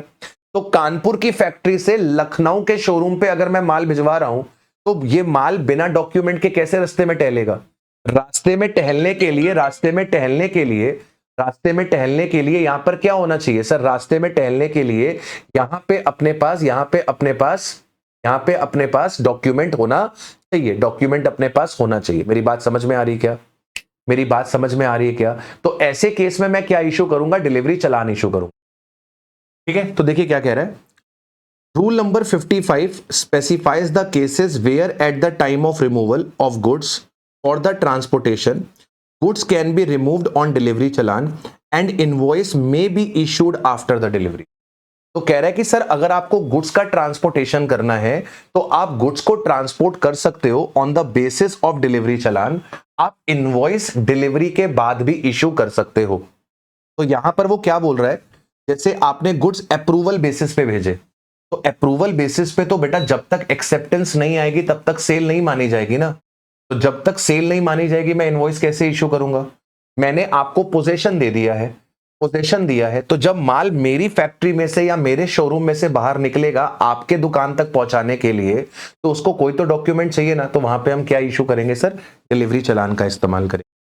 जब आप गुड्स भेजते हो जॉब वर्कर के पास, मैंने ये टी शर्ट दिल्ली अपने जॉब वर्कर को भेजी थी पीडब्ल्यू का लोगो प्रिंट करने के लिए, तो मैंने उसको शर्ट बेची थोड़ी ना थी, ये शर्ट उसके पास गई है प्रिंट होने के लिए, तो मैं वहां पर उसके लिए क्या इशू करूंगा? डिलीवरी चालान इशू करूंगा। जब ये शर्ट जॉब वर्कर के पास जाएगी तो इसके लिए मैं डिलीवरी चालान इशू करूंगा। एंड ऑब्वियसली अगर यहां पर मैं दूसरे स्टेट में जॉब वर्कर को ये भेज रहा हूं तो ई वे बिल भी मुझे। इसके बाद कह रहा है कि जब आप गुड्स को ट्रांसफर करते हो अपनी फैक्ट्री से वेयर हाउस जहां पर दोनों सेम स्टेट में है, यानी कि डिस्टिंक्ट पर्सन नहीं है, ये जो डिलीवरी चालान होता है ये सीरियली नंबर्ड होता है, 16 कैरेक्टर का हो सकता है maximum, is to be issued at the time of removal of goods for the transportation. तो जब आपके गुड्स रिमूव होंगे आपकी फैक्ट्री से, आपके शोरूम से, आपके वेयर हाउस से, आपके गोडाउन से, तब आप क्या करोगे? डिलीवरी चालान को इशू करोगे। एग्जाम में कई बार लिखने के लिए आ जाता है। इसके बाद बात करते हैं ई इनवॉइसिंग की। ई इनवॉइसिंग इंस्टीट्यूट का बहुत फेवरेट क्वेश्चन है, बहुत बार इंस्टीट्यूट ने पूछा, ये ई इनवॉइसिंग क्या होती है सर? सर ये e invoicing is basically government track करना चाहती है कि किसी भी तरीके से जीएसटी की चोरी ना हो, सरकार कह रही है जब आप इनवॉइस इशू करते हो तो आपको वो इनवॉइस क्या करना पड़ेगा? आपको वो इनवॉइस हमारे पास जीएसटी पोर्टल पे रजिस्टर करना पड़ेगा। हम आपको रजिस्टर होने के बाद एक ई इनवॉइस देंगे, वो ई इनवॉइस आप किसको दोगे? अपने बायर को दोगे, अपने रिसिपिएंट। और ऐसा कब होगा? ऐसा तब होगा अगर आपका एग्रीगेट टर्नओवर 5 करोड़ रुपए एक्सीड करता है in any financial year from 2017-18 onwards. 2017-18 में जीएसटी आया था, 17-18 से लेकर 2025-26 तक जितने भी साल हैं, इसमें से किसी भी साल 2017-18 ऑनवर्ड्स किसी भी साल अगर आपका एग्रीगेट टर्नओवर 5 करोड़ को एक्सीड कर रहा है तो आपके ऊपर ई इनवॉइसिंग के प्रोविजन लग जाएंगे। हमेशा ध्यान रखना, ई इनवॉइसिंग के प्रोविजन सप्लायर पे लगते हैं। अगर सप्लायर का टर्नओवर 5 करोड़ एक्सीड कर रहा है किसी भी साल, किसी भी साल अगर एक्सीड कर रहा है फ्रॉम 17-18 ऑनवर्ड्स, ठीक है। ई इनवॉइसिंग कब होगी? जब आप B2B सप्लाई करोगे या फिर जब आप एक्सपोर्ट करोगे। अगर आप B2C सप्लाई करते हो तो वहां पे ई इनवॉइसिंग के प्रोविजन नहीं आएंगे। ई इनवॉइसिंग के प्रोविजंस कहां पर आएंगे? जब B2B सप्लाईज होगी। इसके बाद कहता है ई इनवॉइसिंग का मतलब यह नहीं होता कि आप इनवॉइस जो है वो गवर्नमेंट के पोर्टल पे जनरेट करो। आप इनवॉइस अपने अकाउंटिंग सॉफ्टवेयर पे ही जनरेट करोगे। बाद में आप इसे क्या करोगे, इनवॉइस रजिस्ट्रेशन पोर्टल पे क्या करोगे, रजिस्टर करोगे, रिपोर्ट करोगे। E invoicing does not mean generating the invoice on the government portal. It's just reporting the invoice on the invoice registration portal. क्या प्रोसीजर फॉलो होता है, जो टैक्स पेयर होता है वो रेस करता है इनवॉइस अपने अकाउंटिंग सॉफ्टवेयर में with all the required details.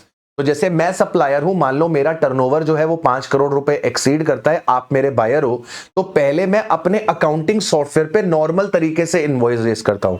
Normal invoice कैसे होती है, सप्लायर की डिटेल होगी, बायर की डिटेल होगी, गुड्स की डिटेल होगी, गुड्स का HSN कोड होगा, वैल्यू होगी, GST होगी, इनवॉइस का नंबर होगा, इनवॉइस की डेट होगी। ये बेसिक चीजें हैं जो इनवॉइस में होनी चाहिए। तो मैंने इनवॉइस अपने अकाउंटिंग सॉफ्टवेयर पे क्या कर दिया, जनरेट कर दिया। तो जैसे ही अकाउंटिंग सॉफ्टवेयर पे मैंने इनवॉइस जनरेट कर दिया, अब मैं इस इनवॉइस को क्या करूंगा, अपलोड करूंगा। कहां पर अपलोड करूंगा, इनवॉइस रजिस्ट्रेशन पोर्टल IRP पे अपलोड करूंगा फॉर ऑथेंटिकेशन। जैसे ही मैं IRP पे अपनी इनवॉइस अपलोड करता हूं, IRP क्या करता है, मेरा डेटा वैलिडेट करता है, चेक करता है कहीं पे कोई डुप्लीकेशन वगैरह तो नहीं है, और ये जनरेट कर देता है invoice reference number, IRN, invoice reference number generate कर देता है। IRP डिजिटली साइन हो जाती है और जनरेट कर देता है QR कोड, और सप्लायर को इंटीमेशन मिल जाती है। ये जो इनवॉइस रजिस्ट्रेशन पोर्टल है, ये डेटा शेयर कर देता है GST पोर्टल के साथ, जिससे आपका GSTR1 में डेटा अपने आप पहुंच जाता है, GSTR1 में अपने आप पहुंच जाता है, और ईवे बिल पोर्टल पे शेयर कर देता है, जिससे आपका ईवे बिल का जो पार्ट ए है वो अपने आप भर जाता है। तो ई इनवॉइसिंग बेसिकली क्या है, जो आपने इनवॉइस जनरेट करा है उस इनवॉइस को आपको क्या करना पड़ेगा, IRP, इनवॉइस रजिस्ट्रेशन पोर्टल पे अपलोड करना पड़ेगा। IRP उसको क्या करेगा, वेरीफाई करेगा, उसको डिजिटली साइन करेगा, उसको एक इनवॉइस रेफरेंस नंबर दे देगा, और वो वैलिड इनवॉइस माना जाएगा।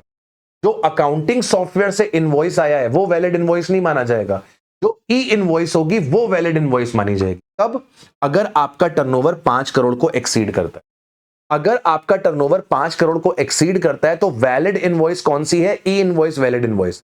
आप अकाउंटिंग सॉफ्टवेयर पे इनवॉइस जनरेट करोगे और बाद में उसको रजिस्टर। इसके बाद कहता है कि ये जो ई इनवॉइसिंग के प्रोविजंस है, ये अपने पास एप्लीकेबल नहीं होते ऑन फॉलोइंग। इसका अभी बैठे बैठे मैंने एक निमोनिक बनाया है, बिग SMPG।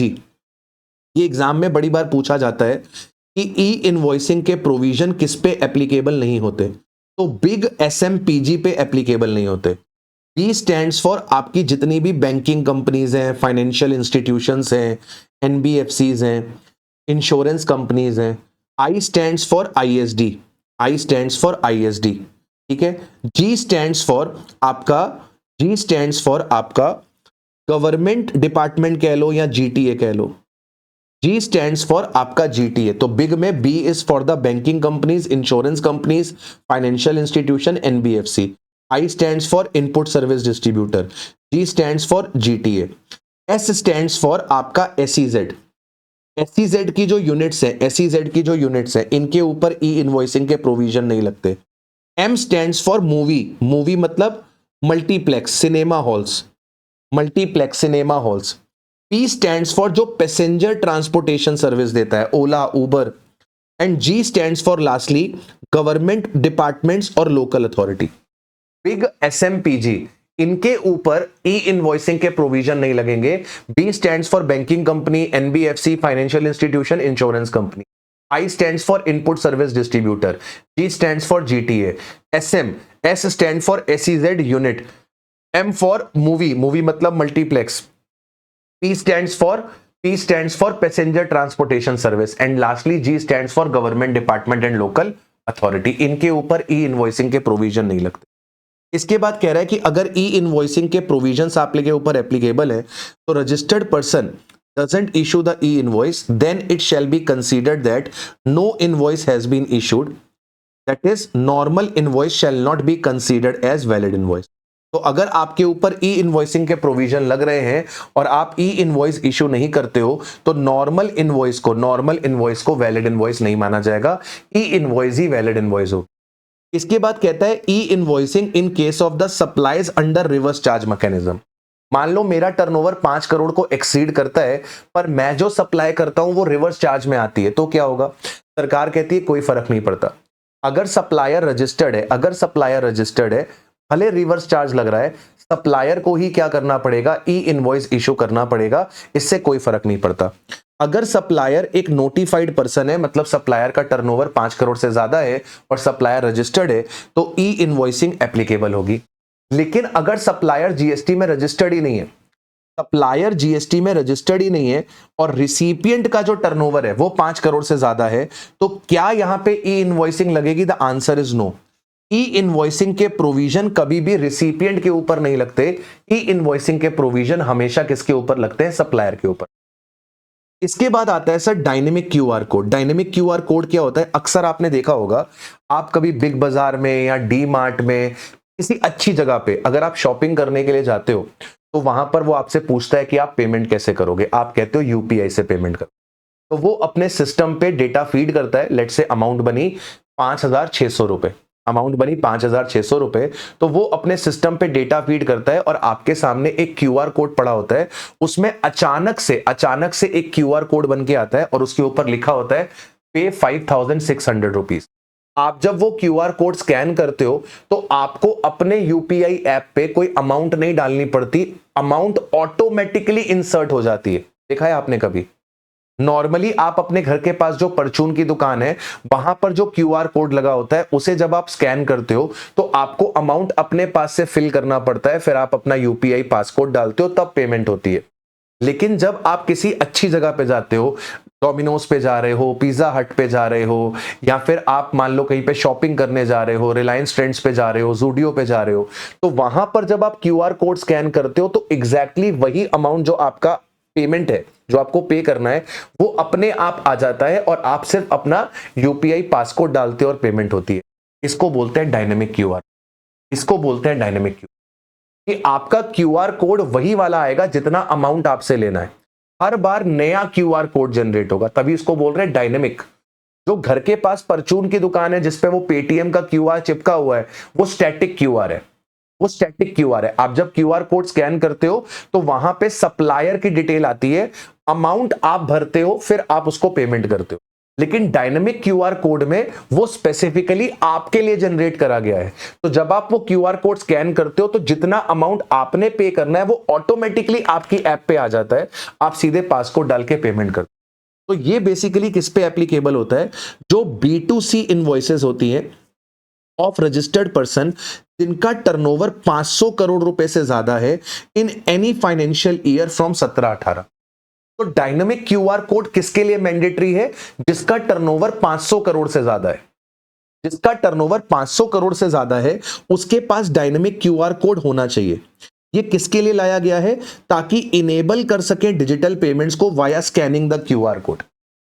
ठीक है, डिजिटल पेमेंट्स को बढ़ावा देने के लिए लाया गया है। जो आप इनवॉइस इशू करते हो यूआईएन होल्डर को, यूआईएन होल्डर कौन है? आपके एम्बेसीज, काउंसुलेट्स वगैरह। यूआईएन होल्डर को क्या हम जीएसटी में रजिस्टर्ड व्यक्ति मानते हैं? नहीं, हम उसको जीएसटी में रजिस्टर्ड व्यक्ति नहीं मानते। तो उसको हम ट्रीट करेंगे कि ये B2C सप्लाई है। तो जब आप यूआईएन होल्डर को पेमेंट करोगे तो वहां पे आपके पास क्यूआर कोड एप्लीकेबल होगा। Dynamic QR code is not applicable to an invoice issued to unregistered person by the following suppliers. किनको अपने पास डायनेमिक क्यूआर कोड की ऑब्लिगेशन पूरी नहीं करनी है। यहां पर सबसे पहले वही आ गया, आपके जो बैंकिंग कंपनीज है, इंश्योरेंस कंपनीज है, इनको नहीं करनी है। जो आपका जीटीए वगैरह है उसको नहीं करनी है। जो पैसेंजर ट्रांसपोर्टेशन की सर्विस दे रहा है उसको नहीं करनी है। जो मल्टीप्लेक्स की सर्विसेज दे रहा है, मूवी वगैरह दिखा रहा है, उसको नहीं करनी है। और OIDAR को नहीं करनी है। OIDAR को नहीं करनी, मतलब डायनेमिक क्यूआर कोड किसके ऊपर एप्लीकेबल नहीं है? सिमगो के ऊपर एप्लीकेबल नहीं है। सिमगो के ऊपर, या और कुछ बना दे? हाँ, बन गया। ये किसके ऊपर एप्लीकेबल नहीं है? ये एम गोपी के ऊपर एप्लीकेबल नहीं है। एम गोपी एम गोपी के ऊपर एप्लीकेबल नहीं है। M stands for multiplex, G stands for GTA, G stands for GTA, G stands for GTA. तुम्हारे वीडियो की डिमांड आ गई है। G stands for GTA, G stands for GTA, O stands for OIDAR, O stands for OIDAR, P stands for Passenger Transportation Services and I stands for आपका ये insurance company, banking company, financial institute. ठीक है, insurance company, banking company और financial institute. M गोपी के ऊपर ये अपने पास applicable नहीं है। चलिए, इसके बाद कह रहा है कि अगर आप एक्सपोर्ट करते हो तो एक्सपोर्ट के केस में डायनेमिक क्यूआर कोड नहीं लगेगा, क्योंकि एक्सपोर्ट के केस में ई इनवॉइसिंग एप्लीकेबल होती है। ठीक है, इसके बाद जो ये क्यूआर कोड होता है, इस क्यूआर कोड में क्या होता है सर? सर, इस क्यूआर कोड के अंदर छुपा होता है सप्लायर का रजिस्ट्रेशन नंबर, सप्लायर की यूपीआई आईडी, आप पेमेंट कर रहे हो, आपका बैंक अकाउंट का नंबर एंड आईएफएससी का number, invoice number and invoice का data, total invoice value, sorry मैंने यहां पे आपका बोल दिया, पेई का bank account number and IFSC, मतलब आपके सप्लायर का bank account number and IFSC, invoice number and invoice data, total invoice value and GST amount along with the breakup. तो ये क्यूआर कोड के अंदर कौन कौन सी इंफॉर्मेशन स्टोर्ड है? इस क्यूआर कोड के अंदर सप्लायर का रजिस्ट्रेशन नंबर, सप्लायर की यूपीआई आईडी, सप्लायर का बैंक, सप्लायर के बैंक का आईएफएससी नंबर, इनवॉइस नंबर, आपके गुड्स की वैल्यू, आपकी टोटल इनवॉइस वैल्यू, आपका जीएसटी का ब्रेकअप, ये सारी चीजें वहां पर एप्लीकेबल मतलब अवेलेबल होती। इसके बाद आता है sir credit note and debit note. इस पे तो कितनी बार चर्चा कर चुके हैं। सर क्रेडिट नोट का पर्पस क्या होता है सर? सर क्रेडिट नोट का पर्पस होता है, क्रेडिट नोट का पर्पस होता है, क्रेडिट नोट का पर्पस होता है सर, क्रेडिट नोट का पर्पस होता है ये सप्लायर की जो आउटपुट टैक्स लायबिलिटी है उसे क्या करता है? ये सप्लायर की आउटपुट टैक्स लायबिलिटी को कम करता है और ये रिसिपिएंट के आईटीसी को कम करता है। ये इशू कौन करता है? हमेशा याद रखना, जीएसटी में जो डेबिट नोट और क्रेडिट नोट है वो हमेशा सप्लायर ही इशू करता है। क्रेडिट नोट कब इशू किया जाएगा? क्रेडिट नोट इशू किया जाएगा जब आपने इनवॉइस में ज्यादा वैल्यू डिक्लेयर कर दी है एक्चुअल से। जैसे मान लो मैंने आपको माल दिया है 1 लाख का, लेकिन इनवॉइस 1,20,000 का दे दिया। इनवॉइस में 20,000 रुपीज मैंने ज्यादा दिखा दिए, तो मैं आपको क्रेडिट नोट दूंगा 20,000 रुपीज का। ये क्रेडिट नोट क्या करेगा? 20,000 रुपीज की मेरी सप्लाई को कम कर देगा। बेसिकली ये क्रेडिट नोट और डेबिट नोट इस्तेमाल किए जाते हैं इनवॉइस को रेक्टिफाई करने के लिए। तो इनवॉइस 1,20,000 का चला गया है, माल 1 लाख का ही गया है, इनवॉइस 20,000 की ज्यादा चली गई है, तो इस 20,000 के लिए मैं आपको क्या दे दूंगा? क्रेडिट नोट दे दूंगा। 20,000 का जब मैं क्रेडिट नोट दूंगा तो मेरी जो टैक्स लायबिलिटी है 20,000 रुपीज से कम हो जाएगी और आपका जो आईटीसी है वो 20,000 रुपीज से कम हो जाएगा। मैंने गलती से आपसे ज्यादा टैक्स चार्ज कर लिया है देन एप्लीकेबल। सर जीएसटी लगनी चाहिए थी 18%, पर मैंने आपसे 40% ले ली, तो मैं अब आपको क्या करूंगा? 22% मैंने जीएसटी ज्यादा ले ली, मैं आपको 22% के जीएसटी का क्रेडिट नोट दे दूंगा। मेरी 22% से आउटपुट टैक्स लायबिलिटी कम हो जाएगी और आपका 22% से आईटीसी कम हो जाएगा। मैंने आपको लोअर क्वांटिटी सप्लाई करी है जबकि इनवॉइस में ज्यादा मेंशन है। सेम एग्जांपल, मैंने आपको सप्लाई किया 1 लाख केजी, लेकिन इनवॉइस में मेंशन है 1,20,000 केजी, तो मैं 20,000 केजी का आपको क्रेडिट नोट दे दूंगा। मैंने आपको जो गुड्स सप्लाई करे थे वो अच्छी क्वालिटी के नहीं थे और आपने क्या कर दिया? गुड्स को रिटर्न कर दिया, सेल्स रिटर्न हो गई। तो सेल्स रिटर्न के लिए भी मैं क्या करूंगा सर? सेल्स रिटर्न के लिए भी मैं क्या करूंगा? मैं आपको क्या कर दूंगा? मैं आपको क्रेडिट नोट दे दूंगा। मान लो मैंने आपको डिस्काउंट ऑफर कर दिया, आपने मुझे बाद में पेमेंट करी, मैंने आपको 5% का डिस्काउंट ऑफर किया, तो जब डिस्काउंट आपको ऑफर करूंगा तो भी मैं आपको क्या करूंगा? क्रेडिट नोट दे दूंगा। इस क्रेडिट नोट से क्या होने वाला है सर? अच्छा, आपने एडवांस रिसीव किया था, आपने इनवॉइस इशू कर दी, अब आप पैसा वापस कर रहे हो, तो अगेन आप क्या कर दोगे? क्रेडिट नोट दे दोगे। क्रेडिट नोट से क्या होता है? सप्लायर की टैक्स लायबिलिटी कम हो जाती है एंड रिसिपिएंट का आईटीसी कम हो जाता है। तो आपको क्या करना होता है? ये क्रेडिट नोट जो होते हैं अपने जीएसटी रिटर्न में आपको शो करने होते हैं कि आपने कौन सा क्रेडिट नोट इशू। अच्छा, क्या क्रेडिट नोट को हम कभी भी इश्यू कर सकते हैं मुंह उठाकर? नहीं सर, क्रेडिट नोट को इश्यू करने का एक टाइमलाइन है। 2025-26 में अगर आपने कोई इनवॉइस इश्यू करी है तो उस इनवॉइस का क्रेडिट नोट आप इश्यू कर सकते हो अगले फाइनेंशियल ईयर के 30 नवंबर या फिर रिलेवेंट फाइनेंशियल ईयर की एनुअल रिटर्न की date whichever is earlier. तो सेम जो आईटीसी क्लेम करने की लास्ट डेट है वही क्रेडिट नोट इश्यू करने की भी लास्ट डेट है। ऐसा नहीं कि आप कभी भी उठा के क्रेडिट नोट इश्यू कर सकते हो।